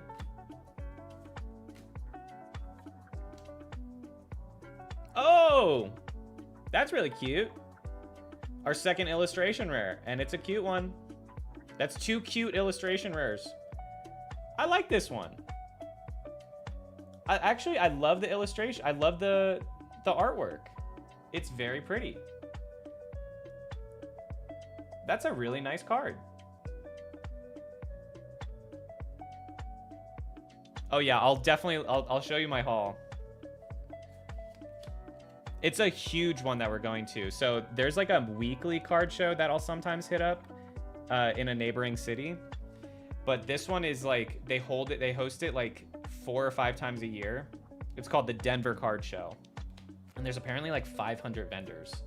The last time I went, it was not that much. So this is definitely gonna be the biggest card show I have ever gone to. So I don't know what to expect. It sounds like it's gonna be a little overwhelming, but I'm excited. And honestly, like, I love just going and window shopping, like, because all of these vendors, they're not just vendors, they're also collectors themselves. And so when you're going to their table, you get to just see all of their collections, and it's just it's so cool to see some of your favorite cards in person like that, you know? And they don't mind that, like, there are times where I'm like, that's one of my favorite cards. I'm not gonna buy this. Can I just hold it? And they're like, yeah, here you go. And I'll just be like, just appreciating it. So I loved getting to do that. I will definitely see some awesome cards at this show. And at this point, there's a handful of local vendors that I've become friendly with. So the community is super cool. It's always a good time. And I got a buddy of mine kind of into Pokemon cards too. And he's gonna come with me. And so this will be not just his first card show, but like he's gonna buy his first few modern cards after, you know, not being in the game since childhood. So that'll be cool too. It gets Cuphead. Oh yeah.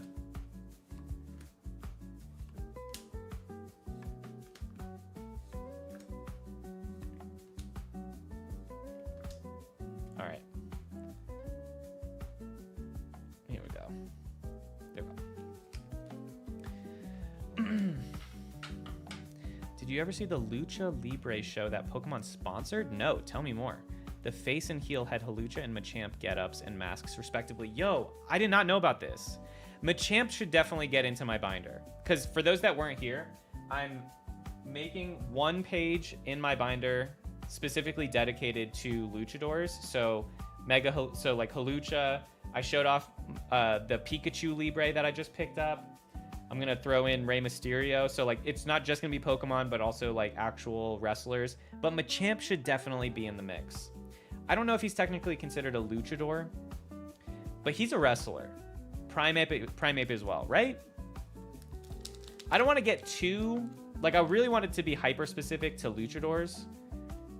But if I throw in one Machamp, I think that's okay.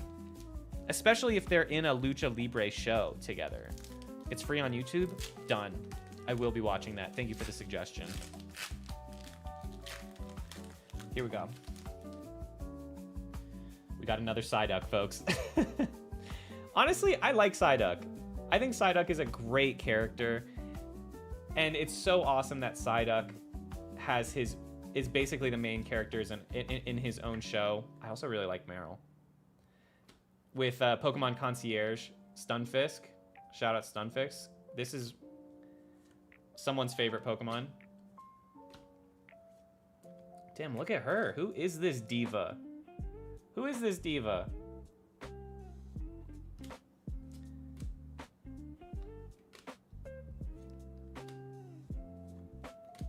All right.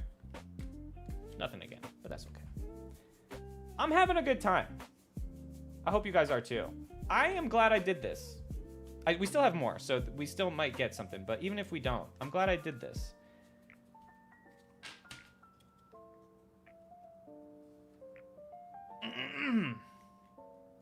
You can get the... I think I know exactly which card you're talking about. You should do... Wait, hold on. Let me write that down. Because I really couldn't think of any other... like, actual luchador Pokemon. So let me see. I've never heard of this one.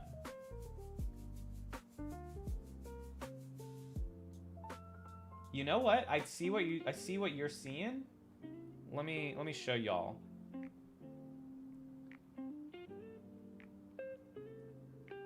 Is he technically an octopus? I don't know if he's technically a wrestler, but he has a luchador face.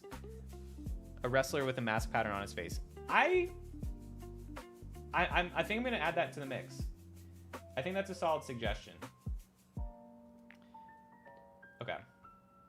I need to find my favorite card of his. I'll do that later. It doesn't look like he has any full arts though. He's got a couple like, I mean, sorry, he has a full art, but he doesn't have any illustration rares. I'll look into it later. Good suggestion. That fish one was ugly. Yes, I did see that I don't know how to pronounce that though. Glasstrier. That's a cool ass Pokemon. And he's fighting type. Okay. Incineroar would be a good one for the Lucha Binder. Okay, I'm gonna write that down too. Sorry.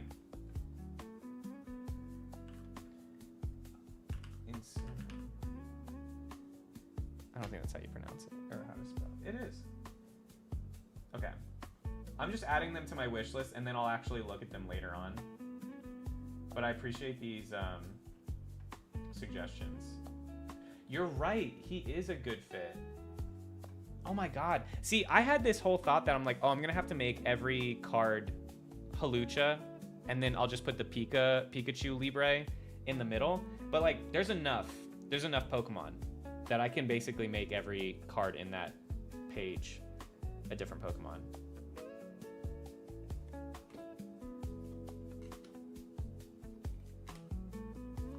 Oh, he's in Smash Bros? That's cool.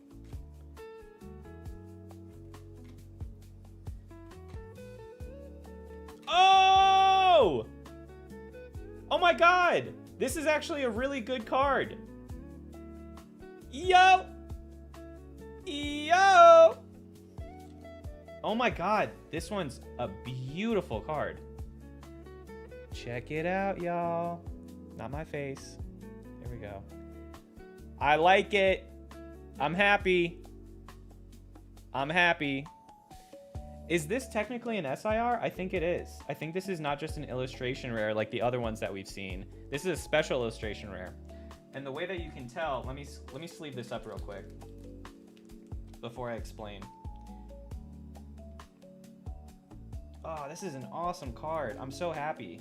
Y'all, stream's first SIR. That's awesome. Okay, so let me show you the difference real quick. For those that don't know. So this was our first illustration rare, the Snorunt, right?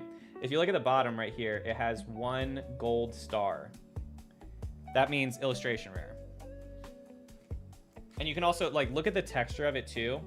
Like, it's holographic, but not compared to this. This has a textured holographic layer on top. And it has, if you look at the bottom, 2 gold stars. So that's how you can differentiate between an illustration rare and a special illustration rare. This one's so dope. It wasn't even on my radar, and that's why I love opening packs. This is a cool ass card that I'm now so happy to own, and it wasn't even on my radar. That's how I feel about when we pulled the Glaceon. Cause, like, you know, everybody knows the Evolutions, and you're like, oh, who's your favorite Evolution? I personally didn't really have a preference. Now I love Glaceon. Glaceon is now my favorite Evolution, and it's almost like Glaceon chose me. You know?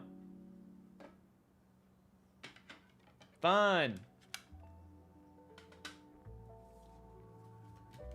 And then here's a QR code.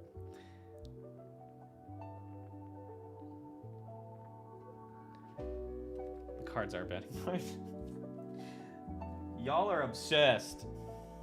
All right. Boom. I think I gotta get another thing of sleeves. Yeah. Don't worry, I came prepared. Whew.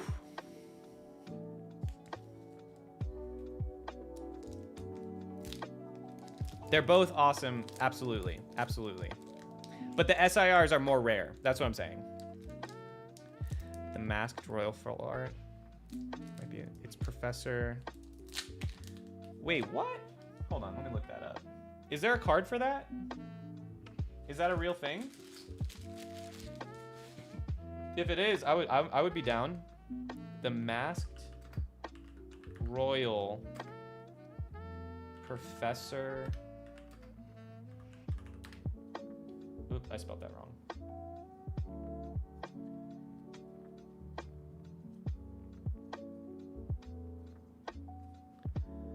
Look up Masked Royal Full Art. Okay, I'll just type that in.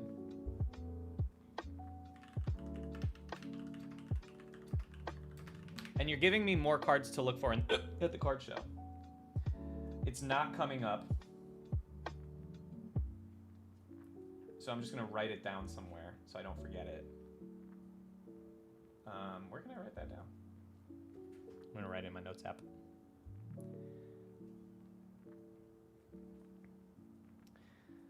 Oh, Bree, by the way, I think we've been pronouncing that guy's name this whole time. Wrong. I think we've been pronouncing his name wrong this whole time. Because I saw a streamer pull that card, and he did not pronounce it the way that we've been pronouncing it. So, for those that don't know, let me pull up this card real quick.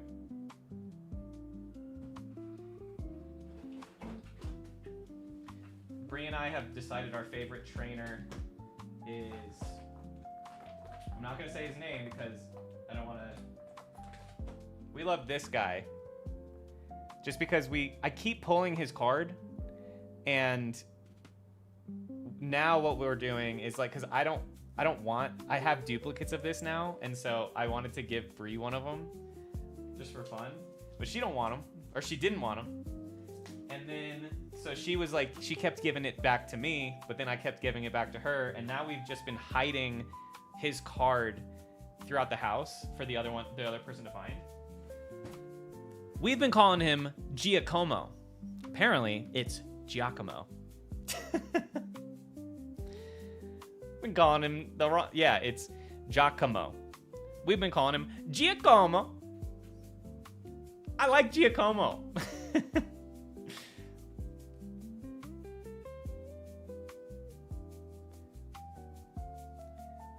It may be Japanese only. There's not a full art, I believe it's a promo. Okay. Is it... Oh my god, I found it.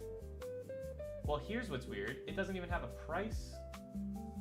This is perfect. This is such a great suggestion, but there's no data for how much it goes for. The PSA 10 goes for $1,700. Good to know. But this is exactly what I'm looking for. Wow. I'm putting it in the wish list. I'm so fascinated by the fact that there's no price for it. I don't know if I've ever seen a card on price charting without one. But I love it, and I want it so bad. Giacomo, the trainer. Okay, you're giving me. Okay. Sorry if I'm slowing this down, but this is really important research.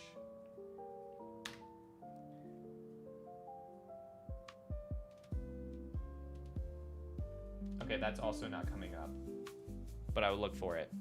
I'm gonna write it down.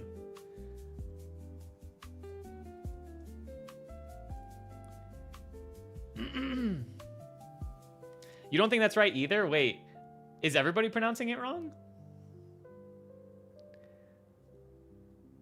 Is everybody pronouncing Giacomo wrong? All right, we have 4 more packs. Let's see what else we can get.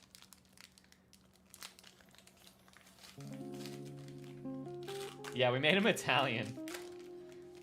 What's the truth? What's the truth? We've been calling him Giacomo. Giacomo. Like, we're just hiding him in random places. It's a lot of fun.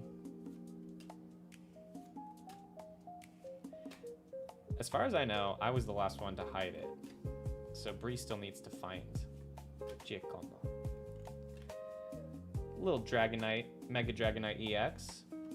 Not bad.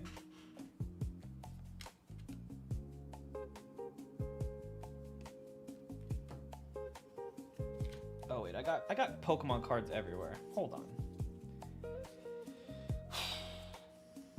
I'm still so psyched about that card. I'm probably gonna pronounce this wrong. Meganium. Meganium? Isn't this one of the starters? Right? Am I pronouncing this wrong? Meganium? Talk about a mega Pokemon. Kind of perfect for the mega evolutions. The name is it's in the name. I love her. Yeah. I never learned how to pronounce it because this was not... I don't know if I ever... What game is this from? Because I think I still was playing at that point.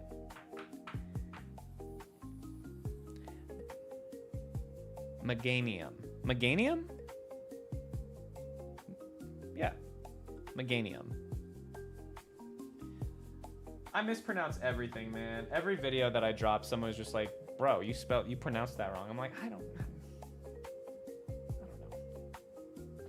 I try my best.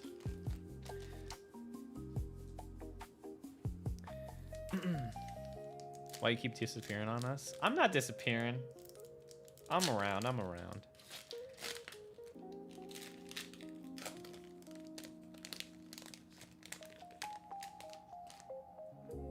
Okay.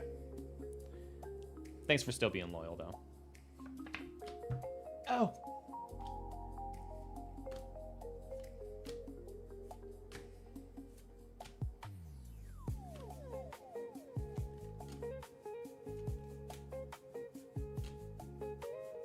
Okay.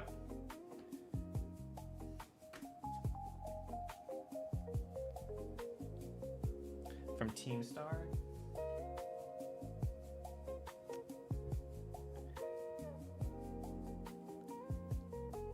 Wait, hold on. Let me scroll up because I think that you guys were giving me some help on the... Okay. It's the Lucha Lady and Team Star. Okay. Temporal Forces set. Okay, so I'll just type that in. Yes.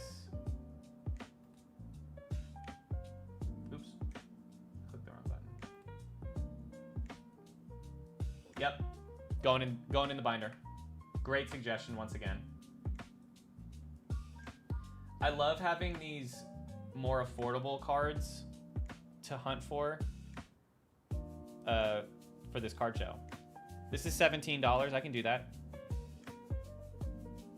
For a project like this one, that's perfect. I'm so glad that we're doing this. This is gonna. I'll definitely share the finished result once the binder page is complete. All right, we have 2 more packs. Yeah, she's scary. Do you have an ends PP up? You know what? I probably have pulled that at some point. I pulled a good amount of... I did find some Journey Together ETBs. Actually, I don't know if I have any ends PP up. I probably would have saved it. All right, 2 more.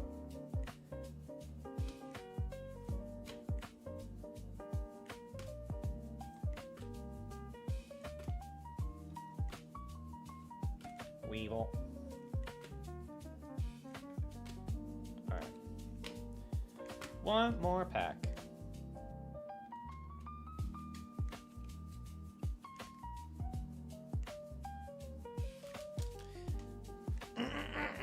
All right, last pack magic.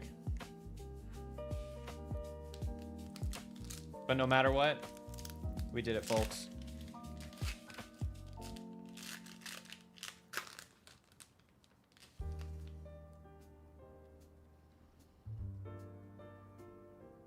Grubbin.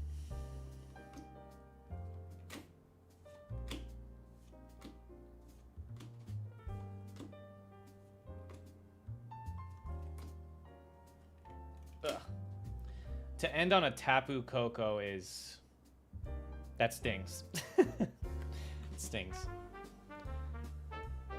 But we got some winners. We got some winners, and we had a good time.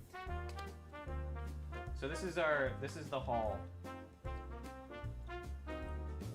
Let me put it in a fun order.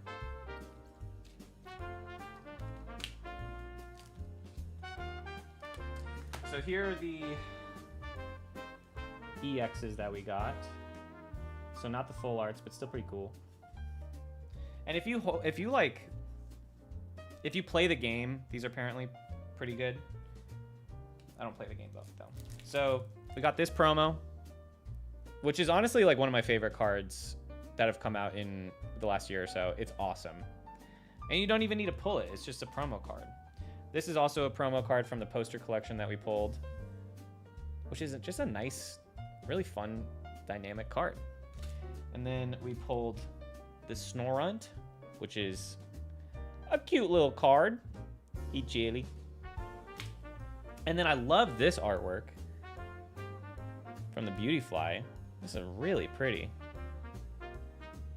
And then the big hitter. We got a fun one, man. We got a cool ass card with this guy.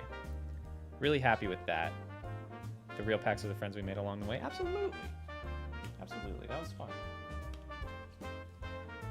Cool. Now I gotta pick all this stuff up. I'll deal with it later, actually.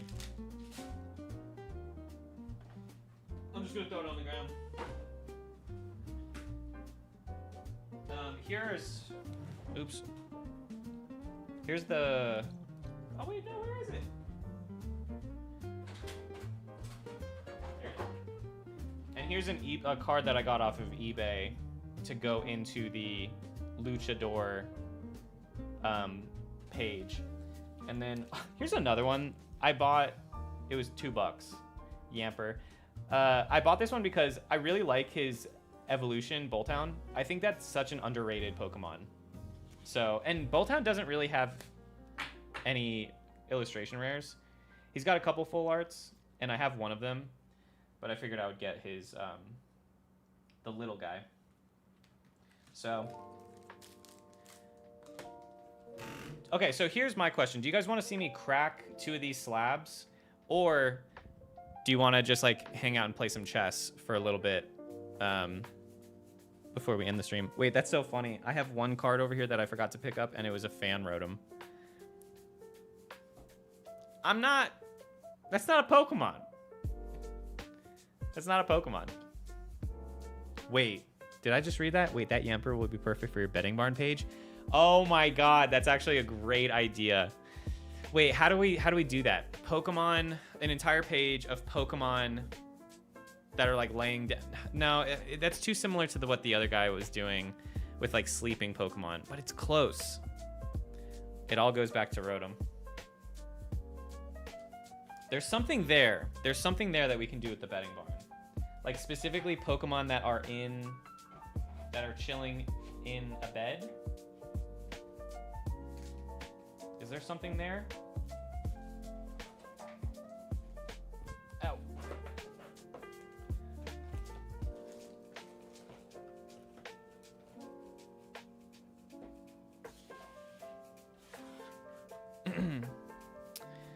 Okay. Yeah, I would say let's just hang out and do some chess.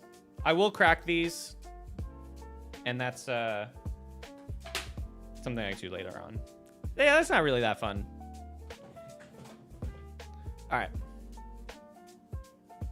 I'm actually really fascinated to see how I'll do playing chess on stream. Oh God. So I'll probably do a quick 10-minute game. There's a Sleeping Raichu illustration rare. Oh, I've seen that one. Yeah, I mean, there's even that the Eevee promo that comes with the Prismatic Evolution ETB. I have like 2 or 3 of those. So that would fit. On beds, okay. All right. I think I could play and chat, but let's see how this goes. This is probably gonna go pretty bad though.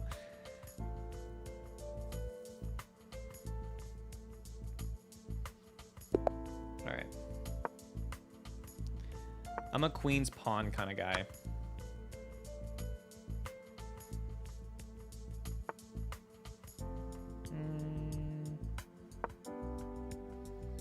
You expect flawless performance from you. I'm scared. I'm scared you guys are gonna you guys are gonna be just so disappointed. Hey, I'm pretty proud of my ranking. I have played for basically a year and a half now. And I'm at 775 rating. The highest I think I've ever gotten was like 850. And I would love to get to 1,000 one day. I could see it happening. I don't really study all that much, though. I did study back in the day. I don't know why I did that. I've already messed up. Do you still have the forehead cam? That's a great question. I probably do. Whoa. Whoa. Oh my God. Why is it so stretched out?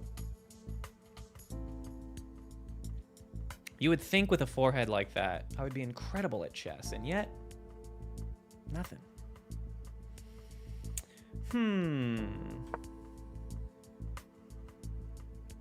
It's a chess roguelike? I don't understand what that means. It's like a different type of chess?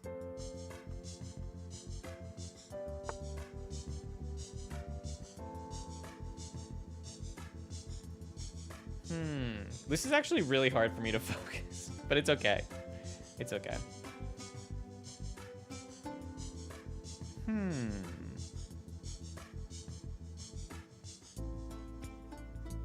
think I'm gonna move up.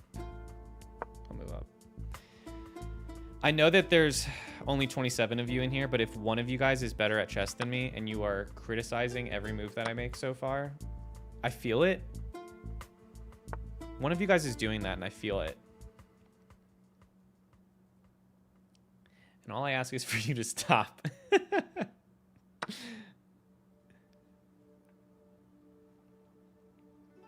you play chess to beat different boss floors. Oh, that sounds fun, actually. That does sound pretty fun. This feels like a trap. Why did he give me his knight like that?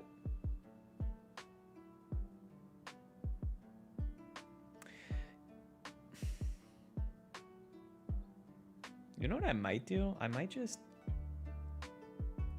This feels foolish, but I'm gonna do this. I'm just gonna take this.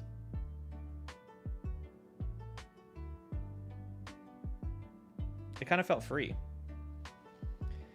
Did you get anything good from the packs? I got one SIR, which we were really hype about. I will show it to you.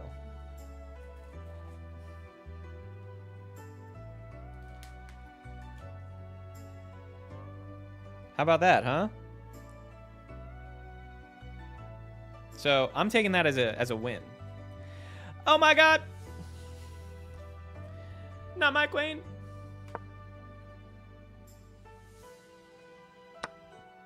Oh god. Yeah. Yeah, see, this was a mistake.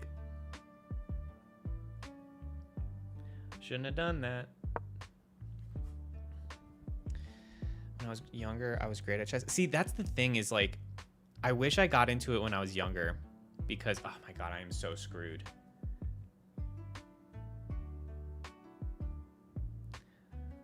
Mistakes were made.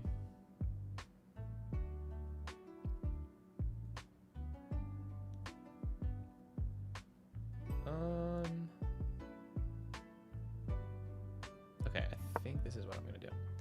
Because it feels like all of the really good chess players got into it when they were young, and now it's like just it's almost kind of like learning a language, where the younger you do it, the easier it is for you to pick it up and just like retain it. From what I read, if you start learning chess at a specific age, you really can only hit a certain level. But if you start young, then you can, like, the sky is kind of the limit.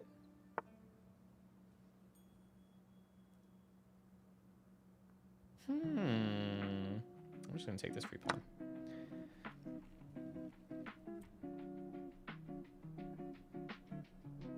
The cheating scandal with the vibrator. So we actually watched. There's a Netflix doc that just came out within the last year that we watched about that, and it's crazy. Because I did not know that. I didn't know that story at all. I had never heard about it. So every minute of that documentary was brand new information for me, and I almost kind of feel bad for the guy.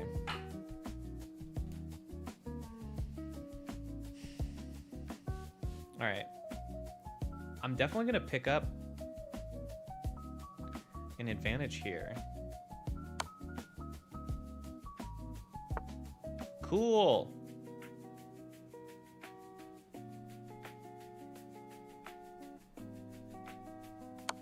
Oh my god, I won! Yeah. Man, sometimes those wins come out of nowhere. I was looking around, I'm like, I don't see where they're gonna go here. I felt like I was at a disadvantage from the jump. Oh, Sully. Great minds think alike.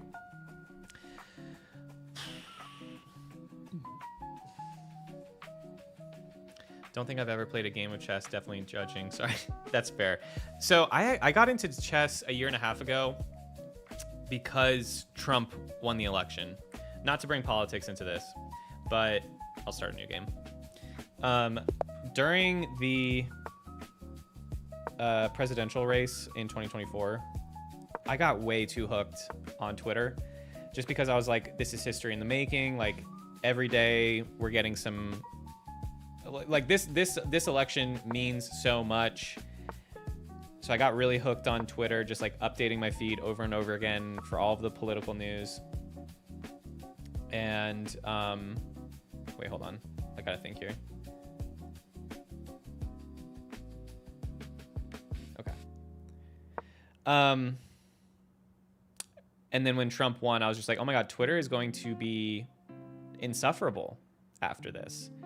And so I was just like, I need to just delete Twitter off of my phone.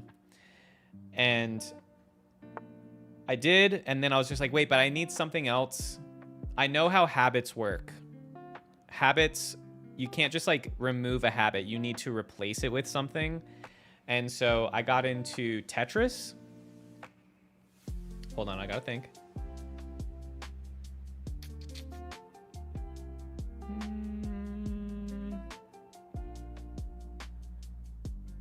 I'm gonna attack his knight.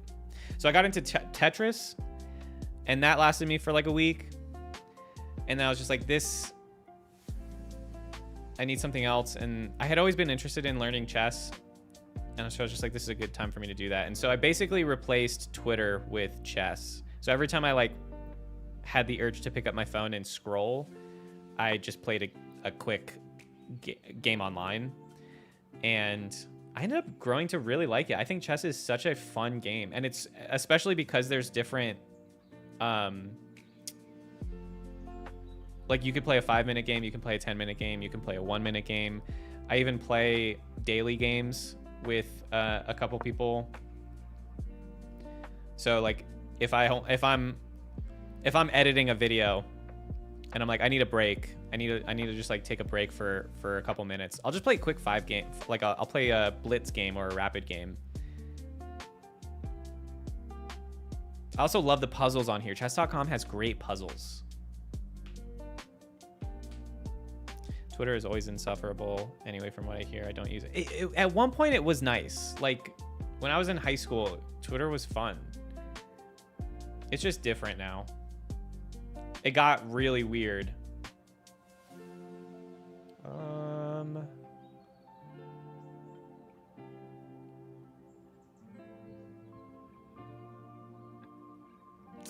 I really just want to take his bishop here. I'll do it. Yeah, the chess puzzles, they're fun. And they go on forever. There's just an unlimited amount of them.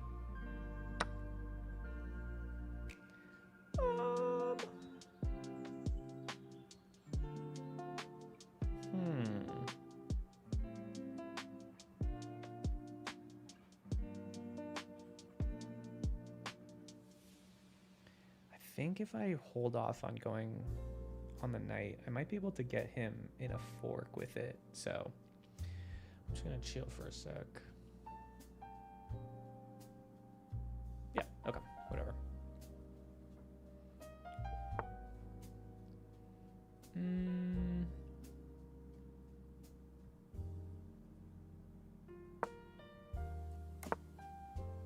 Well, there goes that.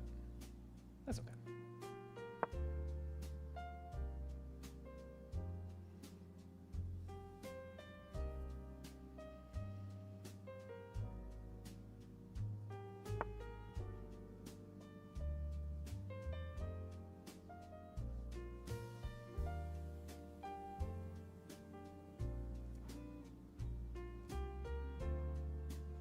Yeah. I'm not afraid of you.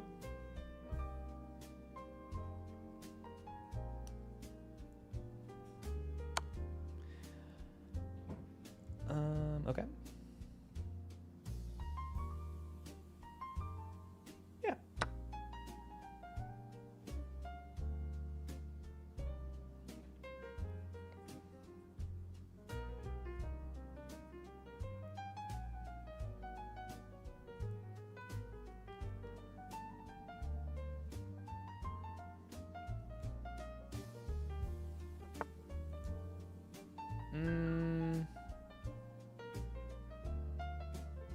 This feels like it could be troubling. Where's he trying to go with this knight? He can go here. He can go here. I feel like he's trying to get me.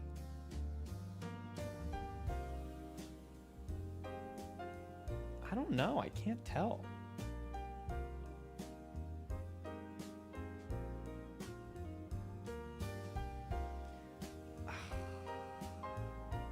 I'm going to force him to move his queen. Get out of there. I don't want that queen on that square.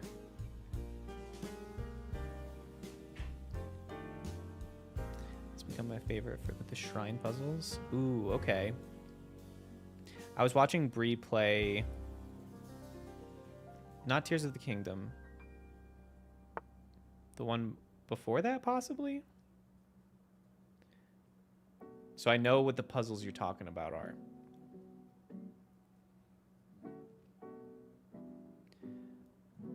I'm a little scared.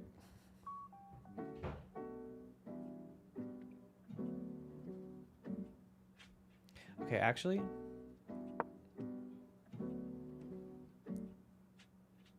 This could be the move. Breath of the Wild, that's it. Yep, that's the one that I watched her play. Pull out the move. Board explosion. Bet you didn't see this coming.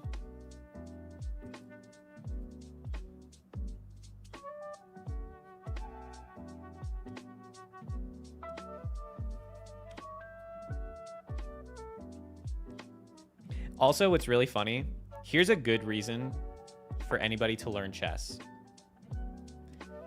Now, whenever I watch a TV show or a movie, for example, The Traitors, if you know The Traitors, it's a reality show, and they're in this like majestic castle in Scotland.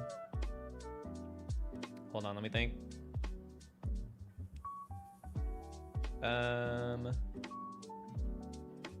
And in the castle, while they're playing the reality competition game, they have a chessboard there, and the players will sometimes just like sit down, and while they're like strategizing and stuff, they'll play chess together. It's so funny to watch these people who are like,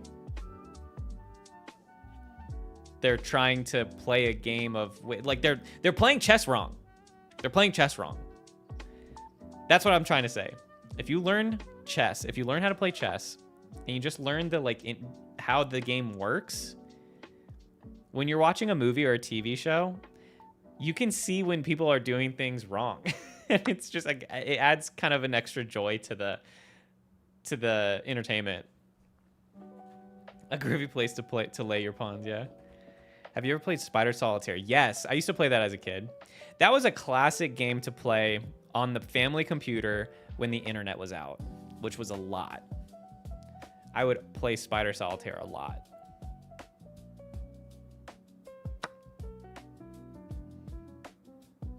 All right. What are we thinking here, folks?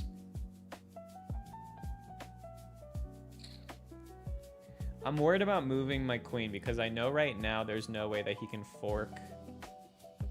He can set up a fork with the knight. Honestly, yeah, I might do this.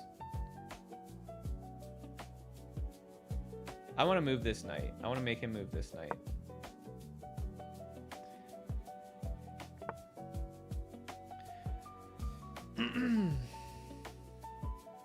Okay, watch. This is what I'm thinking. I might be able to make a sneak attack for the queen. Oh wait, hold on, I'm scared.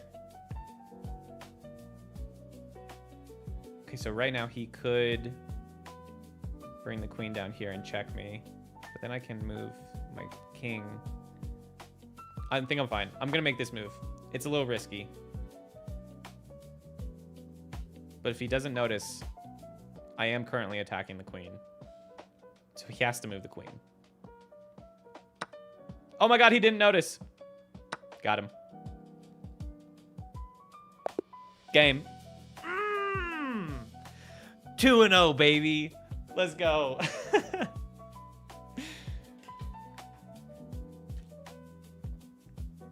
Man. Is this how it feels? I think I gotta keep rolling, right? Okay, so I can go back a little bit. So, for those that don't know chess, each, like, you know, there's pawns. You might know pawn. Pawn is like the least valuable asset. If you're putting like a numerical value to every piece on the chessboard, the pawn is worth 1 point. A knight, which is the horse, and the bishop, those are worth, I think they're worth 3 points. So like those are the secondary, like those are the second tier pieces. And then comes the rook. The rook is worth, I think, 5 pieces. It has a value of like +5, because it can move all the way. It can move all the way up or all the way across the board in infinite amount of spaces. The queen, though, is the most valuable piece. Actually, I mean, so like the king, if you the way you win chess is putting the king in a place where there's nowhere for them to move and they cannot stay where they are. So the game basically effectively ends the moment right before you're taking their king, and there's nothing they can do about it. So the king is the most valuable piece, but the most powerful piece is the queen, because the queen can go up, down, left, right, or diagonal all the way across. There's really just like it's like an infinitely powerful piece, which means in the game of chess, if you are able to take their queen and you still keep your queen, like, okay, so look at the bottom of the board. So like right here, this shows how many pieces I have taken of theirs. And that +3 right there, that shows how much, like, in the numerical value, like, that shows how much of an advantage I have still. So right now it's +3 because I was able to take 2 of their bishops and their rook, and they have taken 2 of my pawns, a bishop and a knight. So I'm up 3. Look what happens when I take their queen. I'm now up +12. Like, it's almost impossible to win a game when they still have their queen and you don't. It's really, really hard. It happens sometimes, but it's really hard. So you'll see a lot on chess.com. If you are able to successfully take their queen with no punishment, a lot of the times they'll just forfeit, and that's what happened. And the reason why I was able to do that was because I moved my pawn up and was effectively attacking 2 of their pawns at the same time. And they got distracted. And they were like, ooh, a free pawn. Let me take that. And then I took their queen. So let's play another one.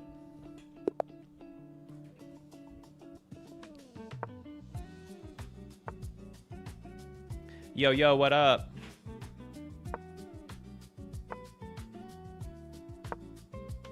I hope you guys are enjoying this. It's a very specific stream that we're having, going from Pokemon to chess, but it is kind of fitting because over the last 2 years since doing my last stream, these are 2 of the things that I've gotten really interested in, and they are 2 of the things that I like to spend my free time doing.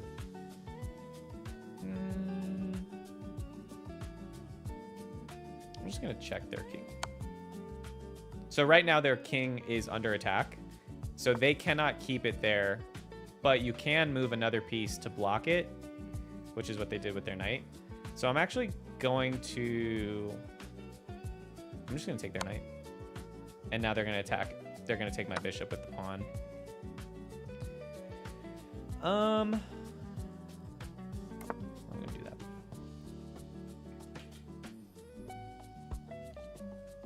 A little bait strat with the free pawn kill that opened a checkmate spot, basically. Yeah.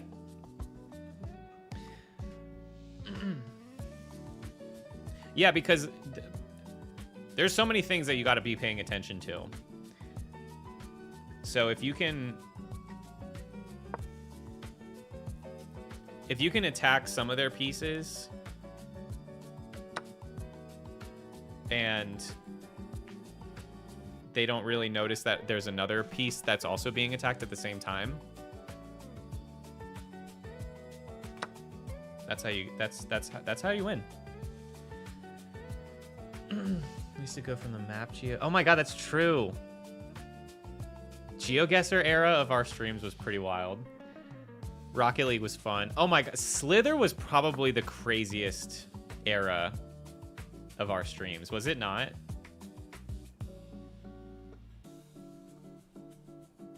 We had everybody we had everybody in the map together. Man, that was fun. I'm so glad that I have those memories with y'all.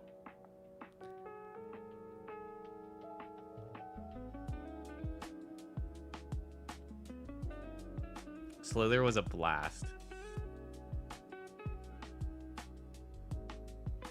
If it's still around, we should definitely do that again sometime.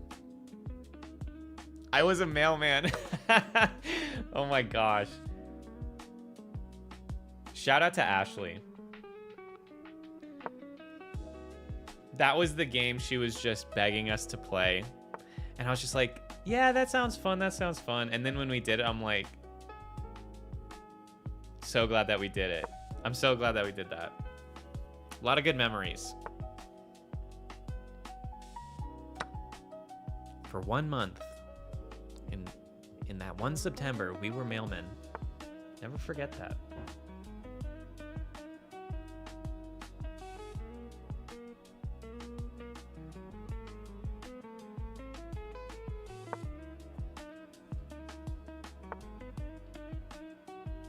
I was also thinking, I don't remember what was going on. Was there not a whole, like, civil war that went on in the chat one time? I can't remember what the details were.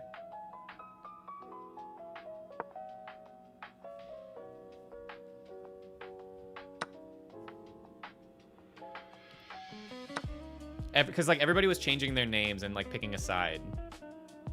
And it wasn't even related to anything that I was doing on stream. Like you guys were just doing that on your own. Team Liquid, yes, wait. Team Liquid versus something else.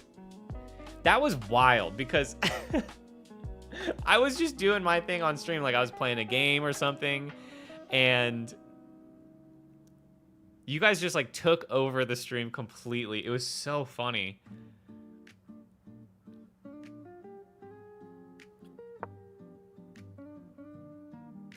And then it like leaked into the Discord. Yeah, y'all were on one that night. you guys were going crazy. But I loved it. I loved it.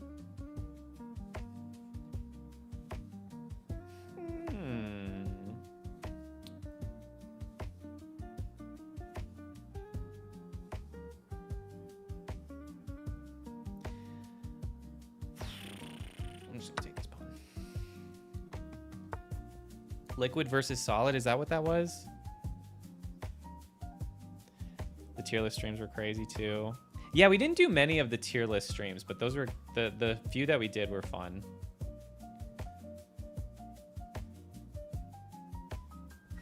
I'm not sure where to go from here. Oh my god, wait, hold on. He has me in... No, he doesn't. I thought he was about to put me in checkmate. I'm good. I'm still gonna do this though. Because here's the thing. So right now, here's another fun thing. Right now, I can do what's called I think it's called a back rank checkmate if he does not play his cards right. Because right now, hold on, I gotta think. Right now, he has 3 pawns that are protecting him. But let's say this rook moves out of the way. Like, let's say his rook moves right here. And this bishop isn't there. And I take his rook with my rook. That's checkmate, right? That's checkmate right there. Because he has nowhere to go. His pawns that were defending him are now blocking him in. And he cannot evade my rook capture. Because my rook can go all the way across and all the way up and down. So that's a back... I think it's called a back... Something back rank mate. And it's one of my favorite ways to win. Oh, no, wait, hold on. He's attacking my rook. I'm chatting too much about how I'm teaching chess too much. I'm about to lose.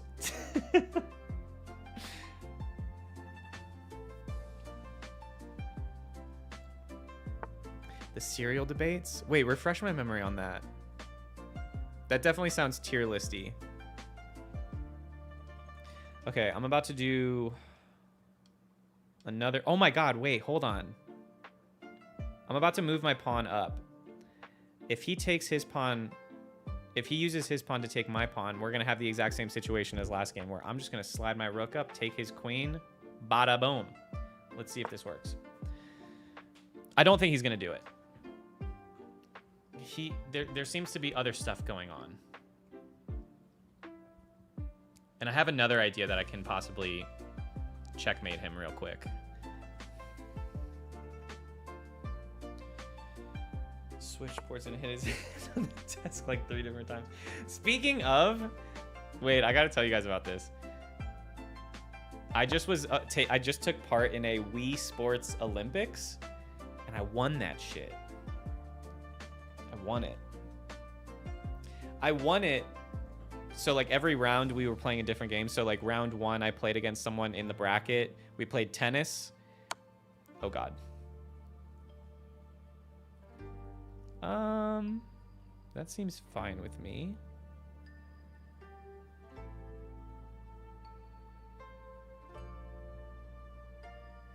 Okay. I'm just gonna move here. What was I saying? Oh yeah, I won a Wii Sports Olympics tournament. And in the second round, I played against somebody in bowling, and I was down huge. And in the last round, I got 3 straight strikes, which led to a tie. And so we had a strike off, where the first person to get a strike in the next game won, and I won. But I don't know if I've ever been so cool. It was cinematic. All right, so here's what's going on right now. He has to move this bishop right now because I'm attacking it with my pawn and my rook technically. So he has to move this. And once he moves this, I'm going to attack my rook. I'm going to use my rook to attack his rook, and that's the game. So I don't know what he's going to do right now. If I was in his situation, I'm not sure how to get out of this. So if he does get out of it, he's smarter than me. What's up, Buzz? It's been 2... Yeah, right? It's crazy to think about that. I can't recall which serial you praised pretty high, but chat did not agree with you at all. Oh, damn. That... I know people go hard on their... Wait, what's happening right now?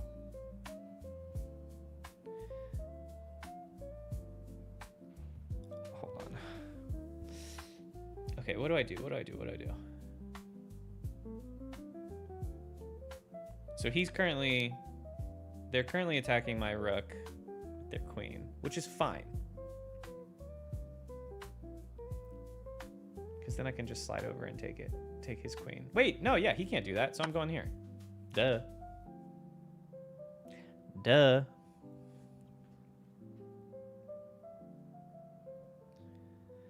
Hop in and say thank you for not wanting to speak on serious topics.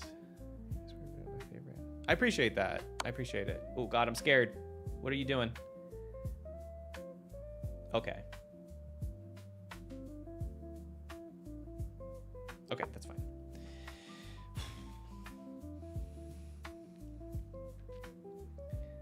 He likes granola. Wait, did I put... What was my favorite cereal? Did I put Honey Bunches of Oats? Is that why everybody got heated with me? Because Honey Bunches of Oats is S tier. No doubt about it.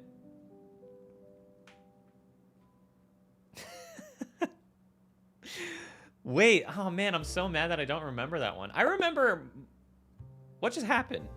Oh, they just resigned? Yeah, there's nowhere for them to go with this. Damn, I'm 3-0, baby! Am I incredible at chess?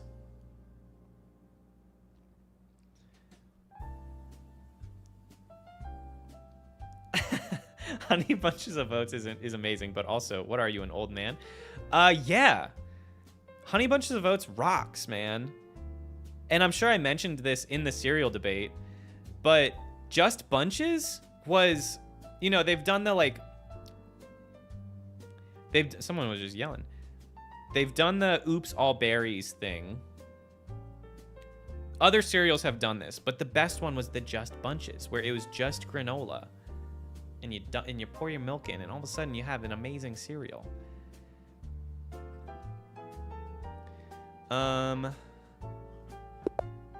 Wait, just got here. Where you been? Yeah, I've been doing this. I've been playing chess and collecting Pokemon cards. This is basically me catching you up.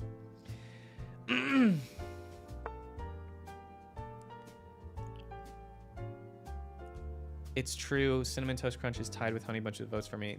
They are both pretty great. Oh, I love Cinnamon Toast Crunch actually.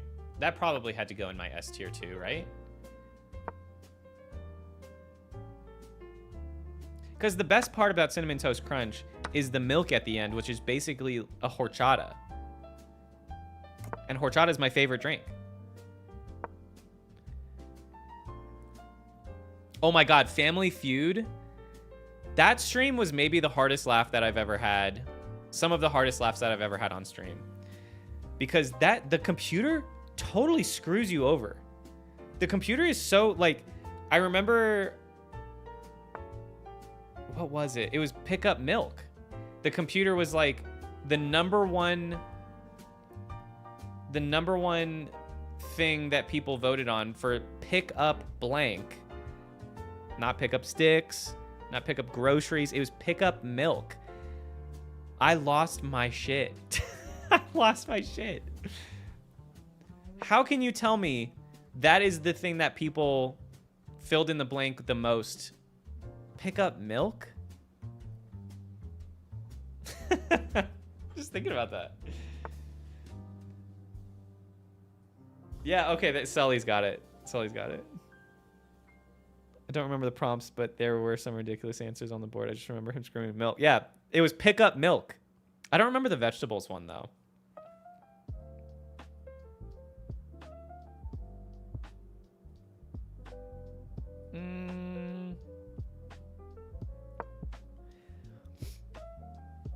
We need one more stream doing all of these again. Yeah, we'll do a marathon stream where we do just like one quick round of Slither, one quick round of Rocket League, one quick Family Feud, one quick everything.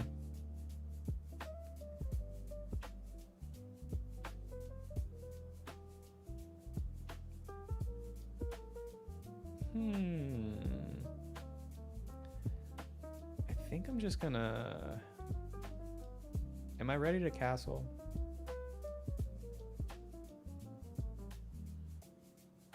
No, I'm not ready to castle. Raisin Bran Crunch is top tier. I go back and forth on Raisin Bran. Like when you said it, when I read that Raisin Bran Crunch, I was just like, nah. But then I remember all the good times I've had with Raisin Bran, and I'm like, wait, actually, it is good. There's something about raisins with milk that when you first think about it, you're like, ew. But then you have it, and it's like, hold up. There's actually something special here.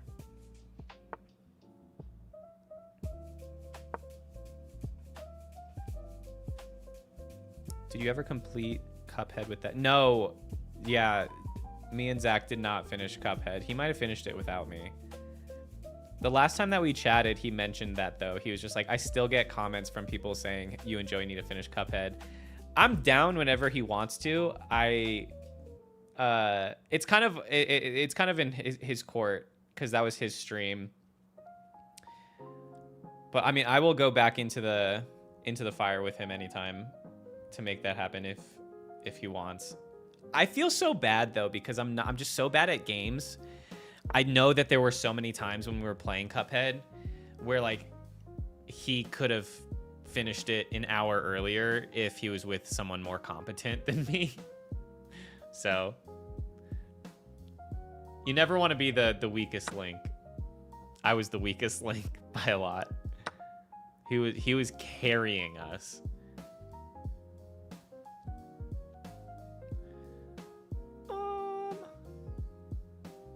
I think I'm ready to castle.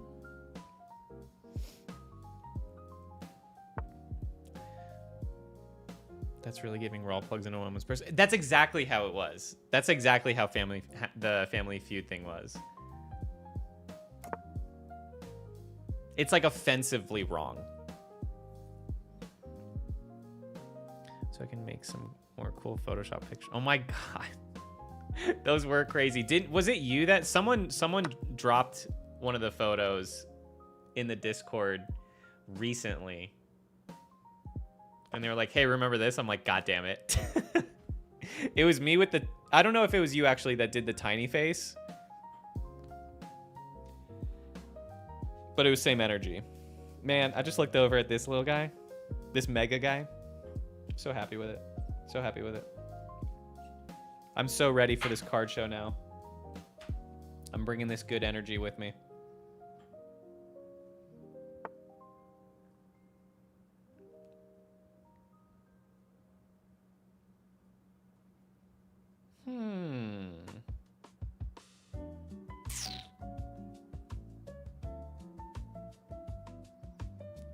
I feel like I need to defend this bishop. So I'm gonna do that. Yeah, okay, Sully. I know that these photoshops are coming from a place of love. Or not, and I still love them.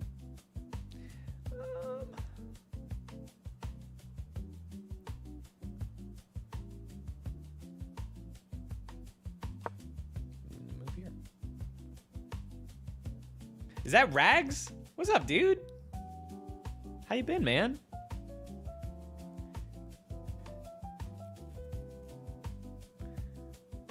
Slowly finding old pictures of you and Dash. I'm pretty sure I was the first one too. Oh, so just like me in my awkward teen era.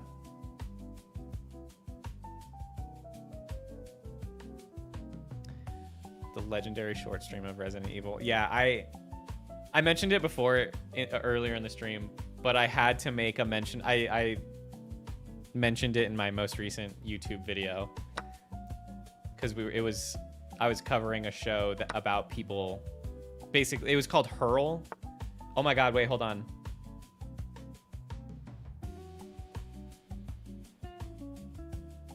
Do I do this? I go to the queen. I'm protected by the rook.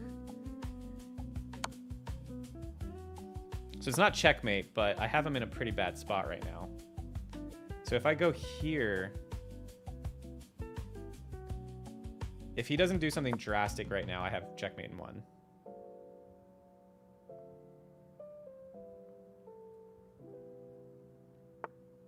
He did something drastic, but that's okay. That's okay. I still feel good about this position that I'm in right now. I'm gonna give my king a little bit of breathing room. Should I do that? What if I go here? He goes here. Oops. Here, here, here. Basically does nothing. I'm gonna give my king a little breathing room. Okay. Miss you too, dude. Do you miss making skits and sketches? Not really. I mean, a lot of great memories, but I don't feel the itch to do them again. But that being said, like, I would be happy to work on something of someone else's. Like, Rags, if you ever... if we ever could work together again on something like that, would be awesome. I'm always down to do something like that. I'm actually interested in, like, I would love to do some documentary work. Especially now that Sundance is coming to Boulder. It's just getting closer to me. And I'm like, the idea of one day having something of mine screened at Sundance, that's always been a dream of mine for a while. And I feel like making a short documentary would be the move.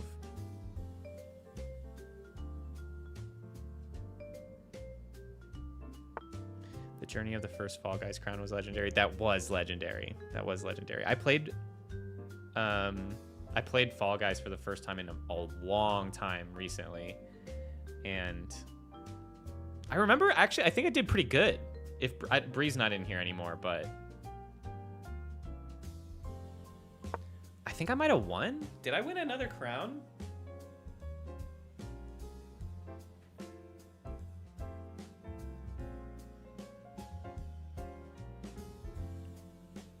Snickerdoodle cookie energy. Yeah, it was cookie butter fondue.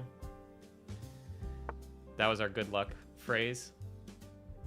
Okay, wait, hold on. Before I keep chatting, I think I'm gonna try to make a push to promote one of my pawns.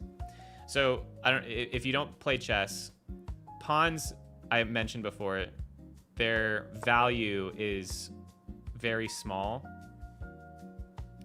They're like the least valuable technically on the board. You can make them more valuable depending on how you use them. But you can also, if your pawn makes it from your side of the board to their side of the board, you can promote it into a queen, which is crazy. And now you can have all of a sudden like 2, 3, 4 queens on the board. So I'm opening up this half so that I can hopefully promote one of these to become a queen.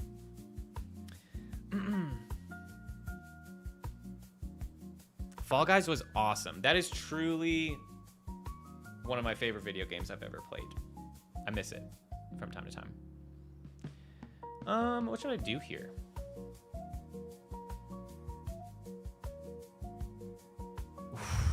I'm so focused on moving this pawn up the board, I almost just lost my queen. I gotta be careful here. I don't know what to do, actually.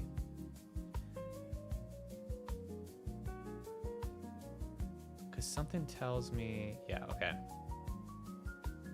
He's really trying to push his pawn down. And I can't attack him with my rook because then he's going to take my rook with his queen. So I'm going to cover this space, not just with my rook, but with also my queen. So if he goes here, I attack with my rook, but he can't attack with his queen because I have my queen here. Cool.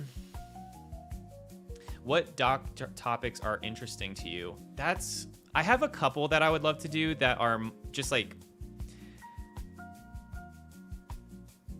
it's nothing crazy.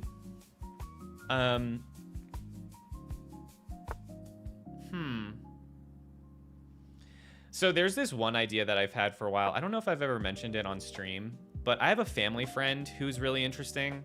And long story short, even my short story for this is long. I've mentioned it because I've mentioned it to so many friends. Basically, he moved into a house. It's super old. Oh God, what's happening? It's an old house. He was doing some renovations on it. He found a hidden safe in the basement behind a false wall, like 15, 20 years ago, and he still has not opened it. And that's a whole story why he hasn't opened it. And so basically I want to make a short documentary about him, about this safe, about opening the safe, because people love opening safes. People love opening, like, I remember that being like a whole thing on Reddit. People would find safes and everyone would be like, you got to open it.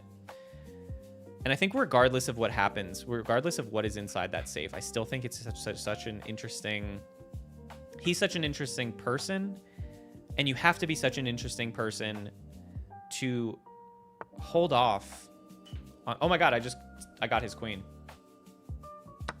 You have to be a very, very interesting person to not want to open a safe. I just won. Let's go. It's like geocaching. Yeah, kind of. So the title of the documentary that I have not even made, but I've always had this title in mind of Just Open It, the world's slowest treasure hunt. Like, just open it, and then the smaller title is the world's slowest treasure hunt. Because I love me some geocaching. Is that 4-0 now? Was that my 4th win?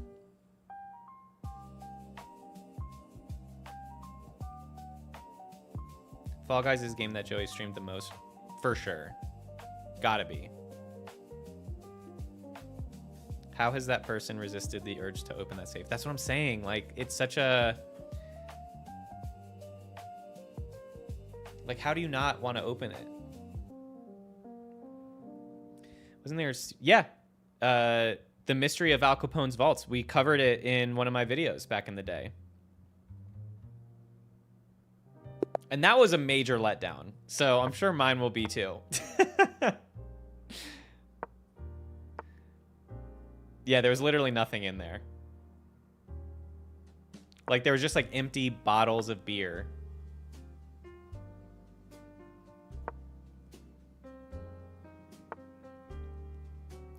Four for four, goddamn.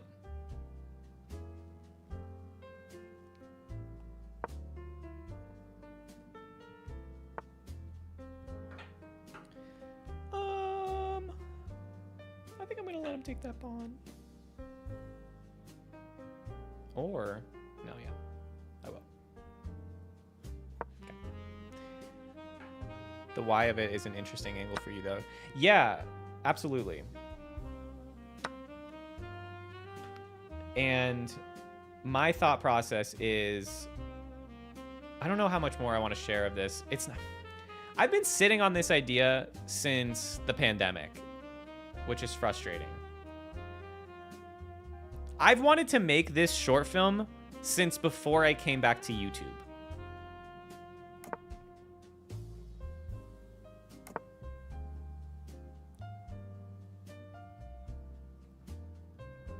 I'm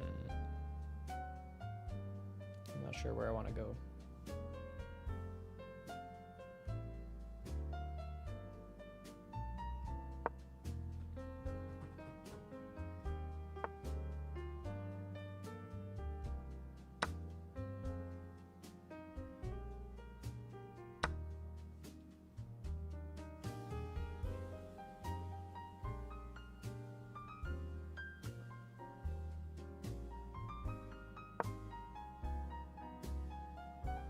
I don't know how I feel about that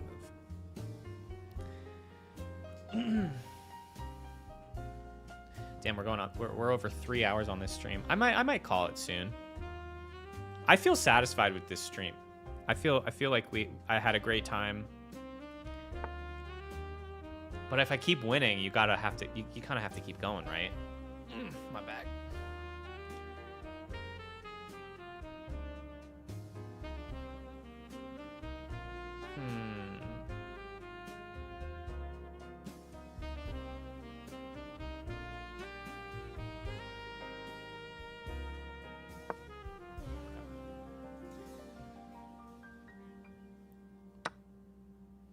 I knew you were gonna do that.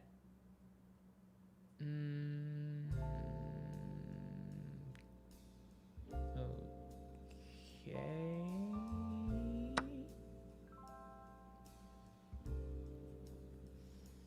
Thank you for sharing. Of course. Thank you for coming in.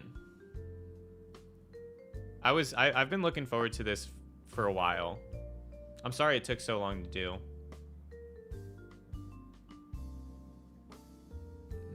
I'm gonna retreat. For most chess wins in a row. That's gotta be, what's his name? Magnus Carlsen? Gotta be. Were there any technical difficulties? Yes, there were. Right off the bat. The moment that I cut to my, like, I went from the like intro slide as we wait for everybody to come in, cut to my camera, frozen.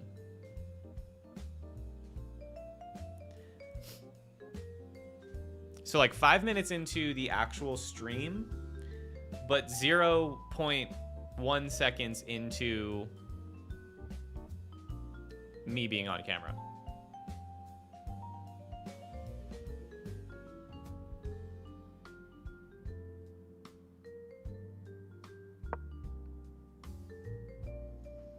And it's, why is it always me? Why is it just me?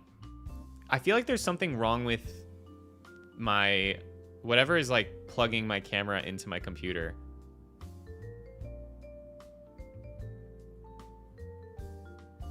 Like maybe I just get a new cord. Is it really that simple? Um.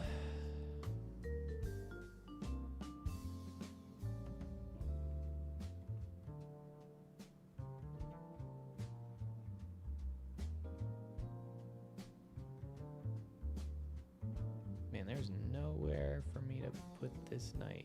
I'm just gonna move this. What's up, Brooksville? Hey, the YouTube recommendations, they knew something. They knew they knew you should be here, and we're happy to have you.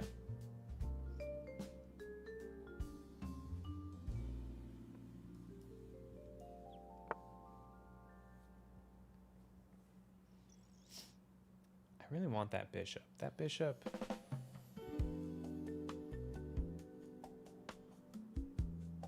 That bishop just feels so defenseless.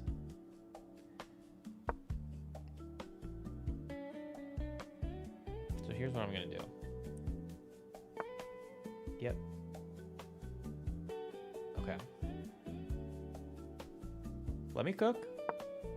Let me cook. I'm about to. I might make something bad, but I'm gonna make something.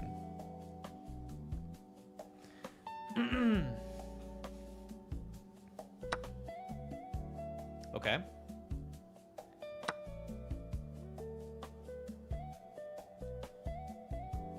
Jeremy, I'm sorry. I meant to make you a mod here. For those that don't know, Jeremy is now a mod on in my Discord.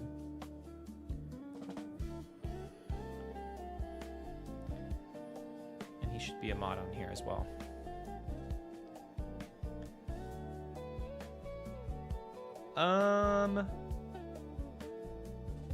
Okay, if I go here, I feel like they're trying to...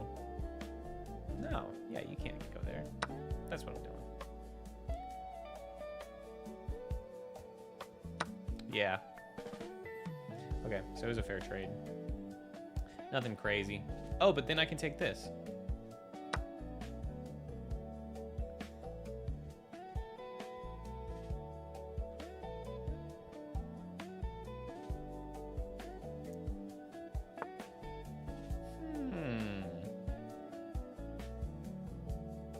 Okay, now it's a tricky situation. I might have to give up my queen for his, because he's attacking my queen with his queen, and he's also attacking my rook with his queen. So I could evade this attack, but then he'll take my rook and check my king. So I'm just gonna do this. I'm losing some material regardless, because now he's gonna take with his rook. And then he's also going to take this probably too.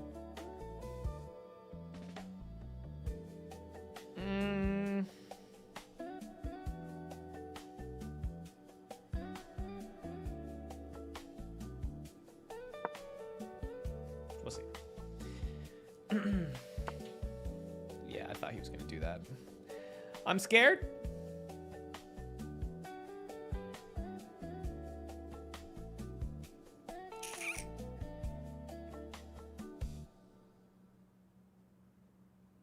Oh, wait, hold on.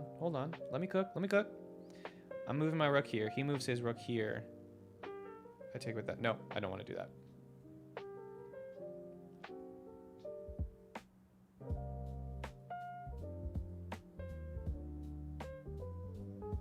He's stacked his rooks, so he can go here, I go here, but then he brings his rook down here.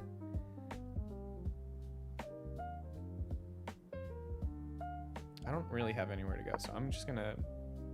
Oh, I moved it too far. I should have moved it here. Yep, I fucked up. That's okay. It's still even.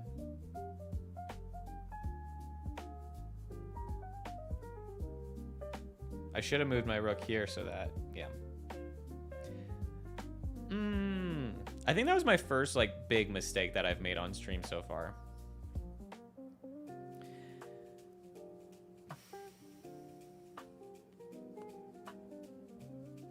All right, I'm gonna make an escape with my king over here.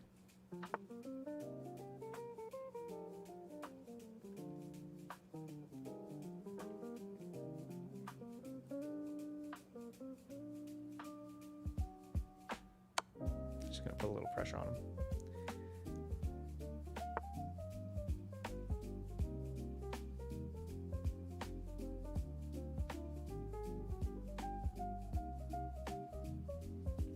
He's gonna want, yeah, okay. Shout out to the lurkers, man. So true, man. Shout out. Thank you for being here.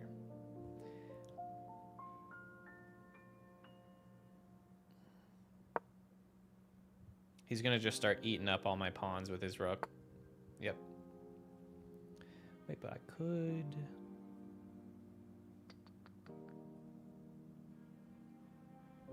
I could start doing the same.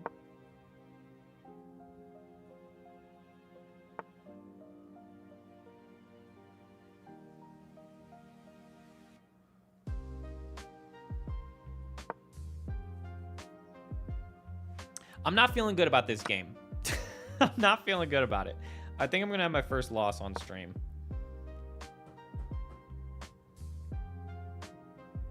I appreciate you, Jeremy.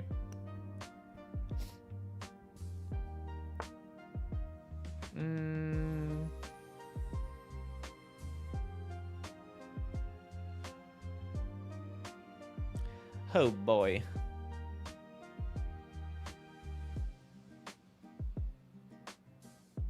I don't think there's any thing I could do here. He's gonna take, yep.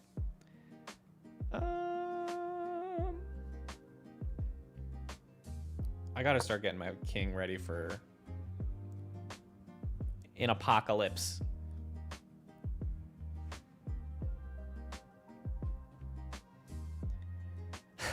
Don't forget to like the stream. We've heard it helps.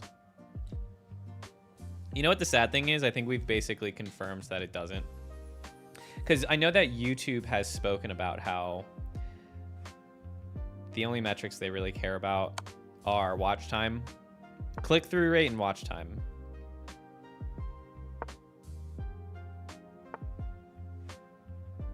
Oh boy.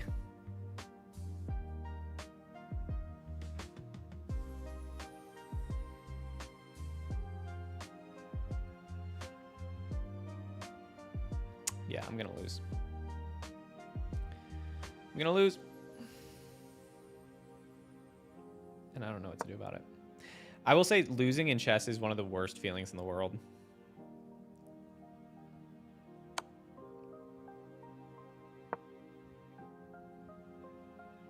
And I'm also way down on time. I only have 1 minute, 40 seconds left. He has almost 6 minutes. So it's just a slow death. It's a really slow death.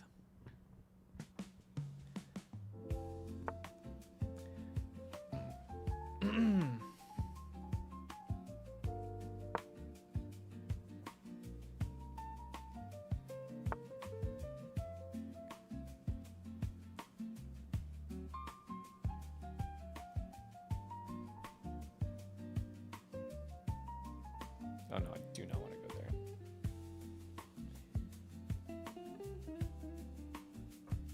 It doesn't matter. The background music is just, I think I put in like lo-fi, royalty-free coffee, cafes and shops. Yeah, that's the playlist. Royalty-free lo-fi chill jazz for cafes, shops. Oops.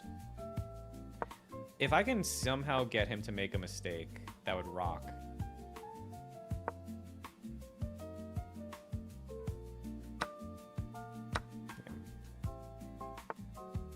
It's over. He's about to promote a bunch of these pawns. If I can force a draw, that's basically all you can hope for.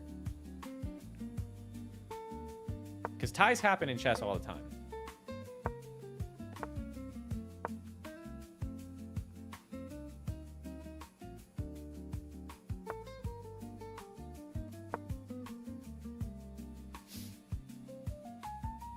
Thanks for coming in, Jen. Have a great rest of your night. Hope to do this again soon.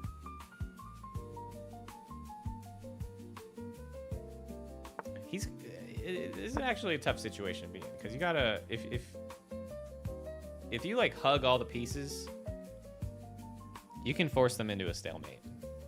Which basically means you're not in check, but you have nowhere to go. So basically your king is safe on that square, but no other square that they can go to. So that's technically a stalemate, which is a draw.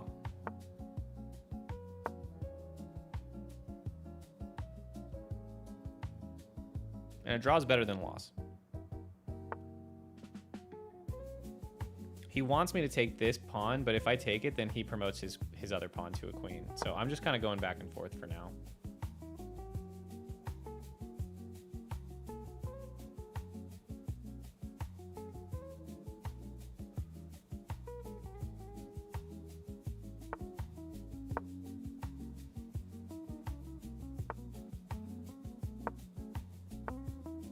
What are you doing, man?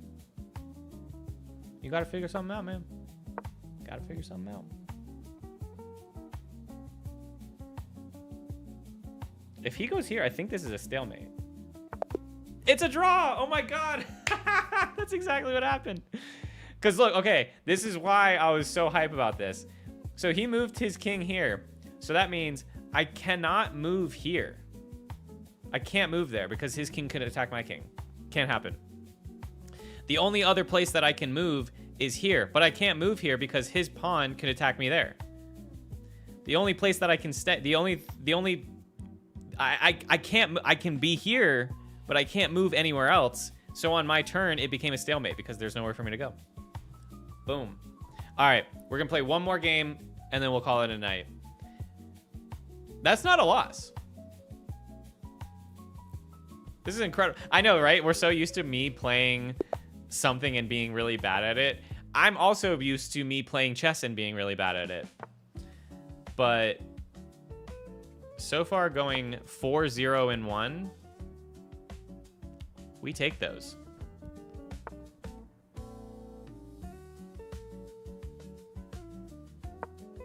Sometimes the end games in chess, it feels so obvious, but it's not. Like, you're winning by so much, but at the same time, it makes it so easy to lose or like not win.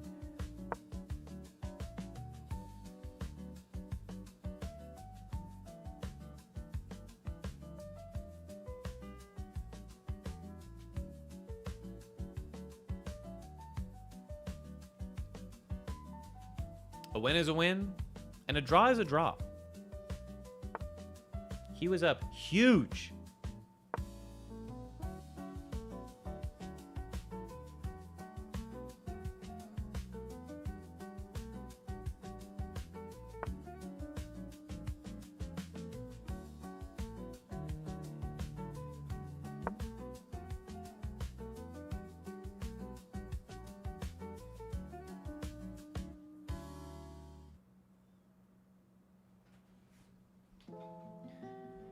Hungry. Did I miss any really good cards? So this is the best card that we pulled, and it was towards the end, so you might have missed it. Our first on-stream SIR. Super happy with this one. What a fun card. And like perfectly fitting for the Mega Evolutions series, right?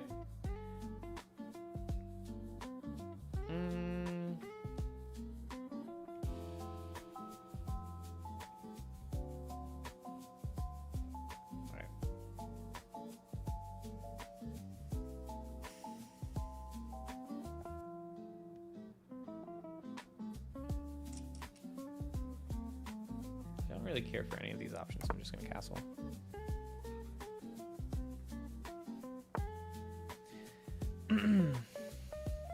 I got a couple full arts for sure. I'll show those in a sec. You're right. Those are worth showing. Those are worth showing.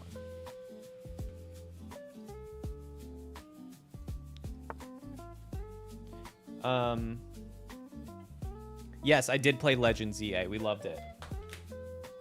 It was so much fun.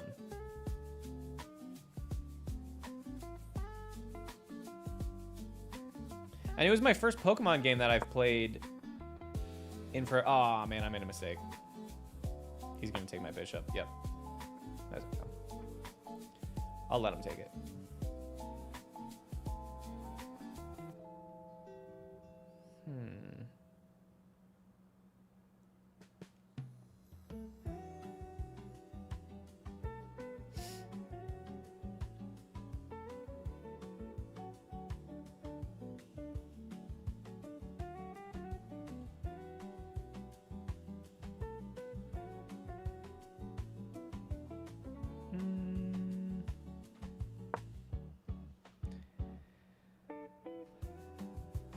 Gotten around to finishing it yet. It was, I mean, yeah, like I said, I have not played a Pokemon game since I was a kid, so I didn't know what to expect, and the battles were so much different compared to all those years ago.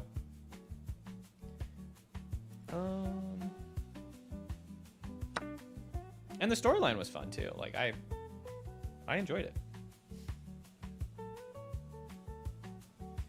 Okay, so these were the two other... Oh, God, hold on. These were the two other illustration rares we got. The Snorunt. Not too bad. And then this one is beautiful. I love the artwork.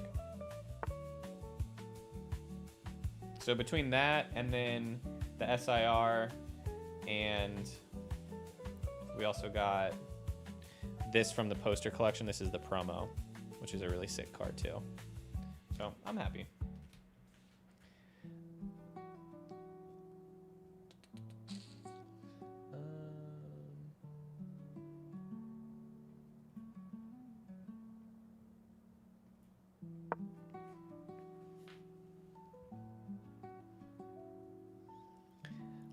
Legends Arceus. Cool. I'm down. I definitely am down.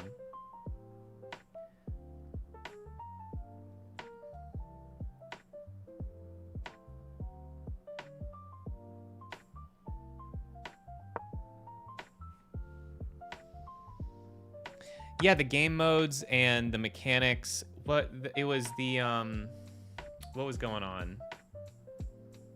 They had the tournaments going on. The tournaments were really fun. Not the tournaments.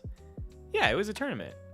I liked the ranking system where you start at Z, you work your way up to A. Like, that was really fun. Honestly, the fact that I do have one criticism about the game was that it went by too fast. Because, you know, you start at Z and you work your way up to become ranked A. And a little bit of a spoiler. You work your way up letter by letter, and then eventually when you get to like letter, I don't know, M or something, you win one battle and they bump you up to B or something like that. If you've played the game, you know what I'm talking about, but it's like they skip through a huge chunk of it, which was surprising. I was like, no, I don't want this to end.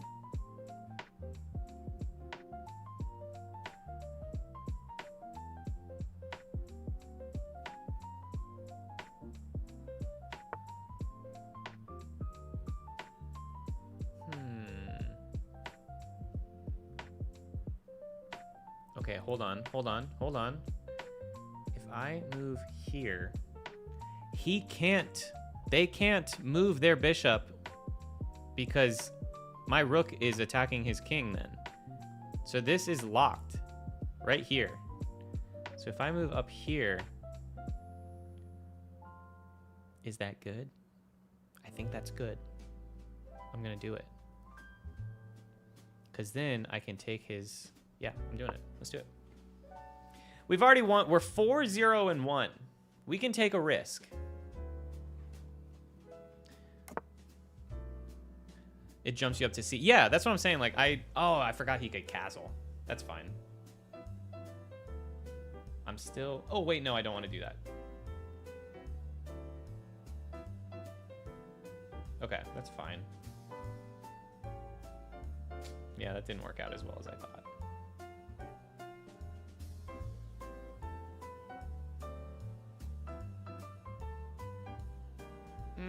Oh, now I'm kind of in a tricky situation. If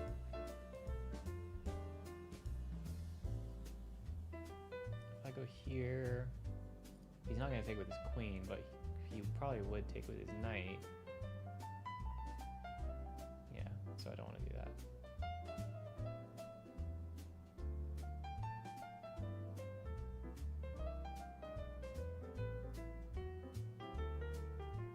Oh, Lord.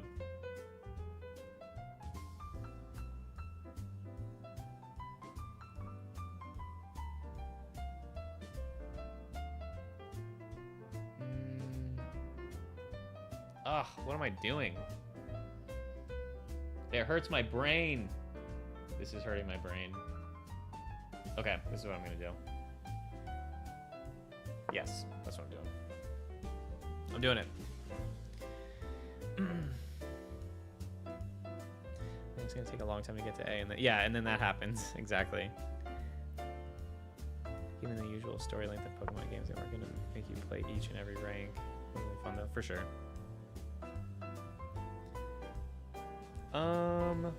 What is going on over here?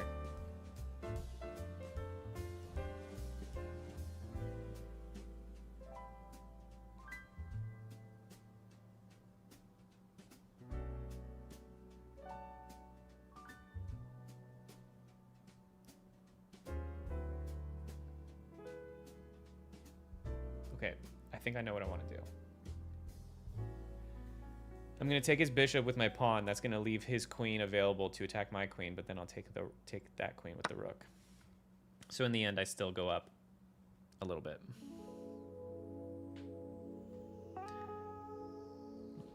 I still see his younger long hair self. I don't blame you. I don't blame you. I think he has to do something. Yeah, there you go.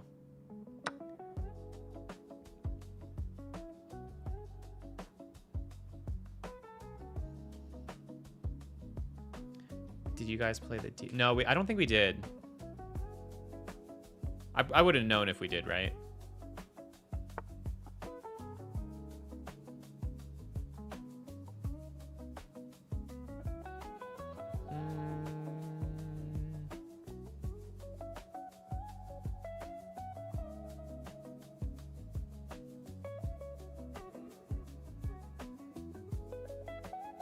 I really have nowhere to put this knight, and it's freaking me out.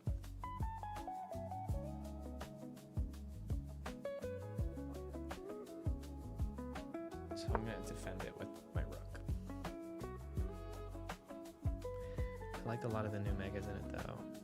I will say, okay, so this is another thing about the game that I'm not going to be critical about. It's not its fault, but I got motion sick quite a bit playing it. But it was so fun. It was so fun. So actually what ended up working was, thankfully, playing with Bree. When we started playing, we were swapping out back and forth. Like, I would play for a little bit, she would play for a little bit. But after a while, she started just like taking the reins, and I was totally fine with that. Because I was getting motion sick. But it was better for me to watch than to play.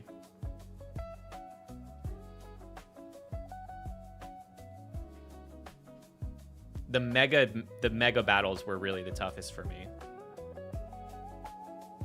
That's when I got the most motion sick.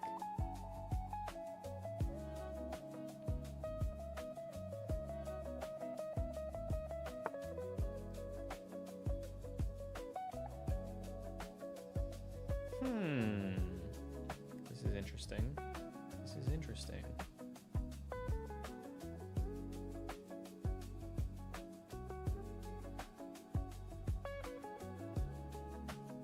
Okay, I'm gonna do that.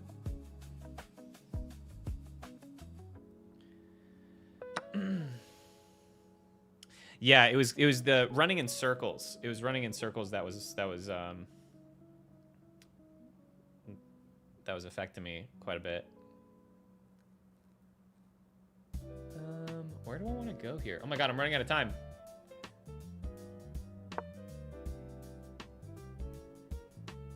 I want to end this stream on a win.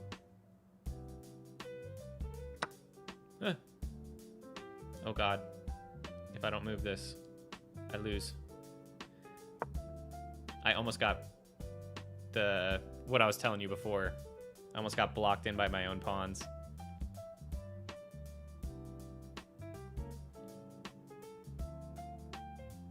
I gotta be able to do something here. Hold on.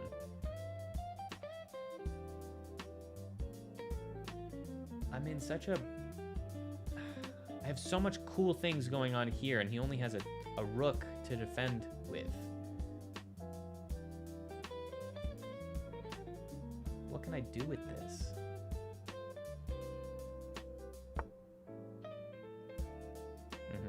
Yeah, that makes sense.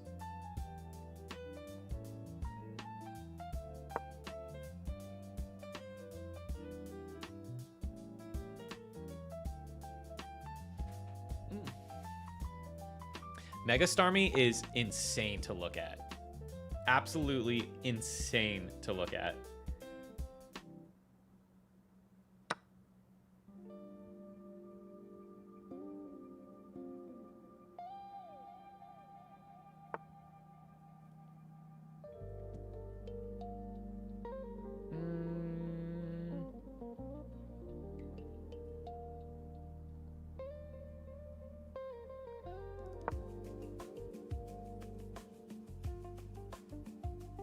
Yeah, I would be...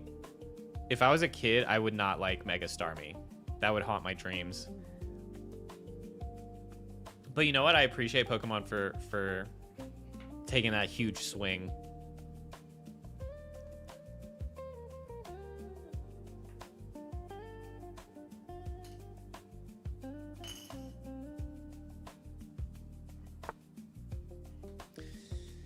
Okay. So he wants to have this fight right here. So I go here, he goes here, I go here. Yeah, I win material with this. So sure, I will do that. Yes.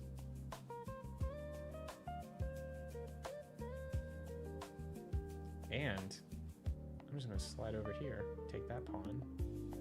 Why not? Why not? I'm feeling better.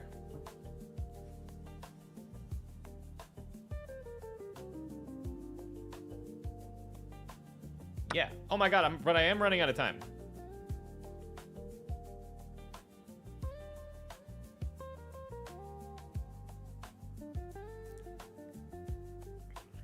Okay, I'm gonna lock in real quick. Y'all mind if I lock in real quick?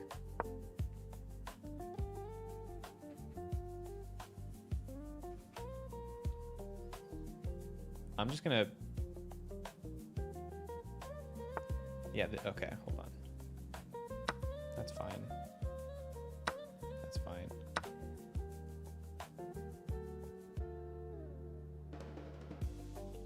Okay. I know what I'm gonna do.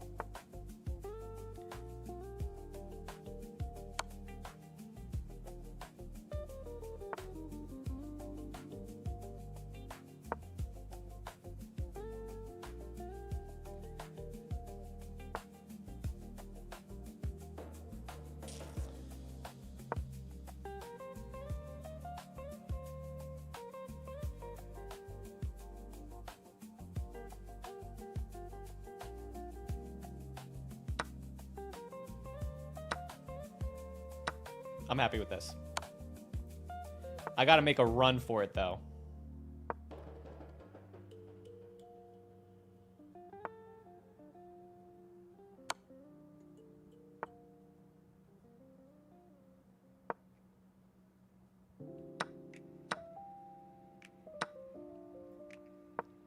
I gotta elevate this. I gotta promote this pawn.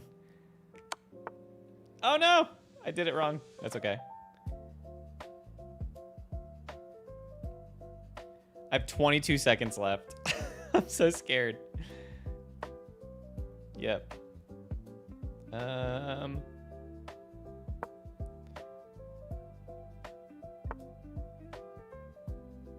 Yeah, I messed up. I gotta reset.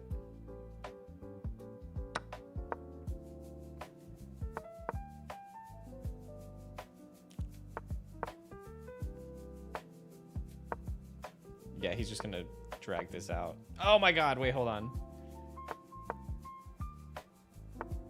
Ah!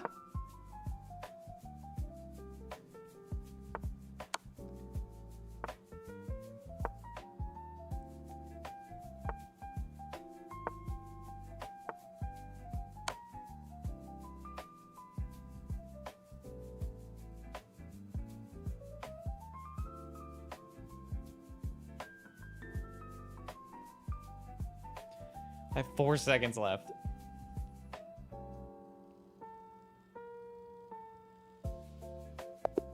Oh my god! He resigned! Wow. Oh my god. I did not lose once while playing chess on stream for the first time? What the heck?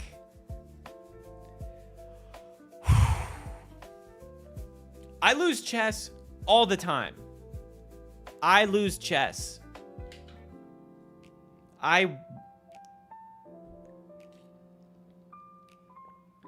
Whew. Y'all got to see the best version of Chess Joey.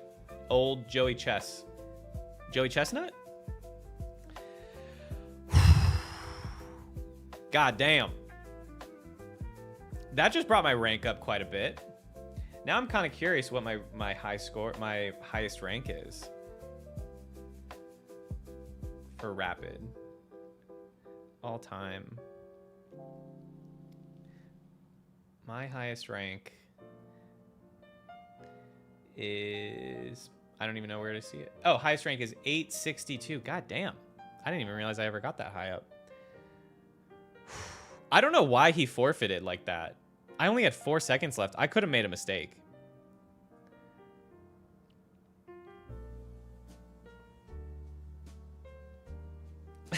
Wait, hold on. I gotta read your chat. I genuinely have no clue if you're winning or not. I was not... Well, so with chess, you gotta... Like, it's not only what's happening on the board, but you also can run out of time. And I was running out of time. I only had 4 seconds left. So if he still was able to survive for those 4 more seconds, then I would have lost. But he quit. He quit. Because I had him... I would have won with 1 more move. But still, like, why resign? I don't know. I'm not the type to resign in the first place. Yeah, I would have been winning if I wasn't short on time. But I still... I think I would have made that move in 4 seconds. But I don't know. Lovely move there at the end. Yeah, that was pretty wild. That was a hell of a win streak. I would love to stream chess more often. If you guys are down, I will do that. I can't promise opening Pokemon packs every stream just because they're expensive to get. And they're hard to find. But if you go to just like a card shop, you can find whatever you want, but it's going to be like 5 times the price that it should be. Which is what I did this time, just because I was just like, I really want to open packs. So it was fun. I would still love to do that more often. I would still do that from time to time. Maybe like a special occasion thing. But chess is free. Ah.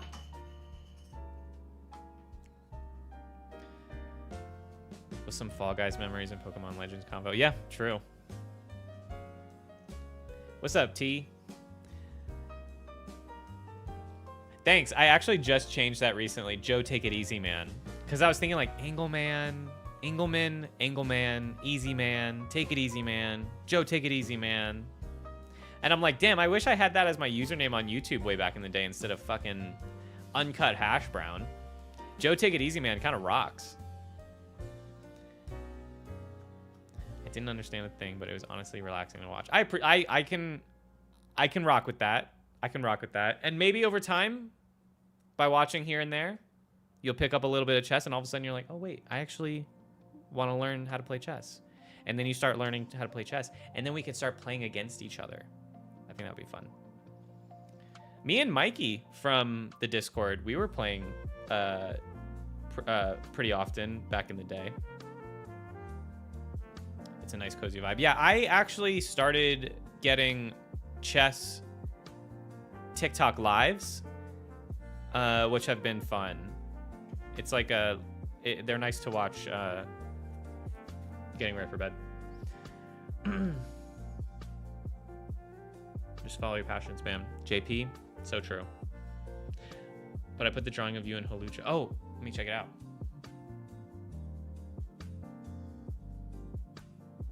Oh my God, that rocks. This absolutely rocks. Thank you so much.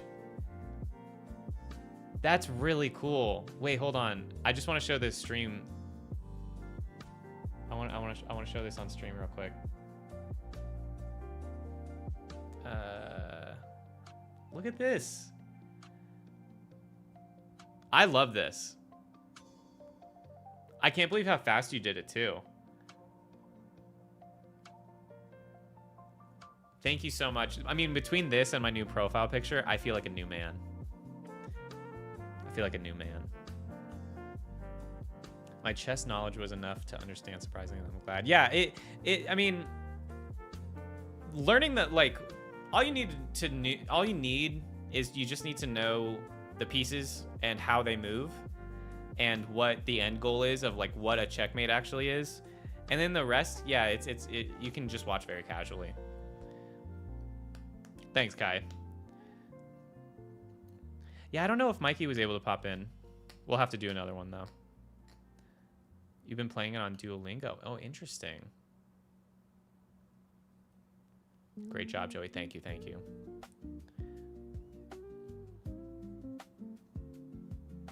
Yeah, if you color this, I will somehow figure out a way to incorporate that in my binder. Like, maybe what I can do is...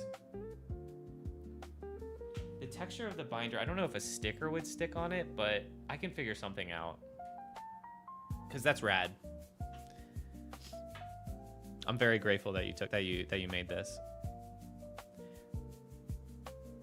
It's not about if we won, it's about the betting barns we made along the way. So true.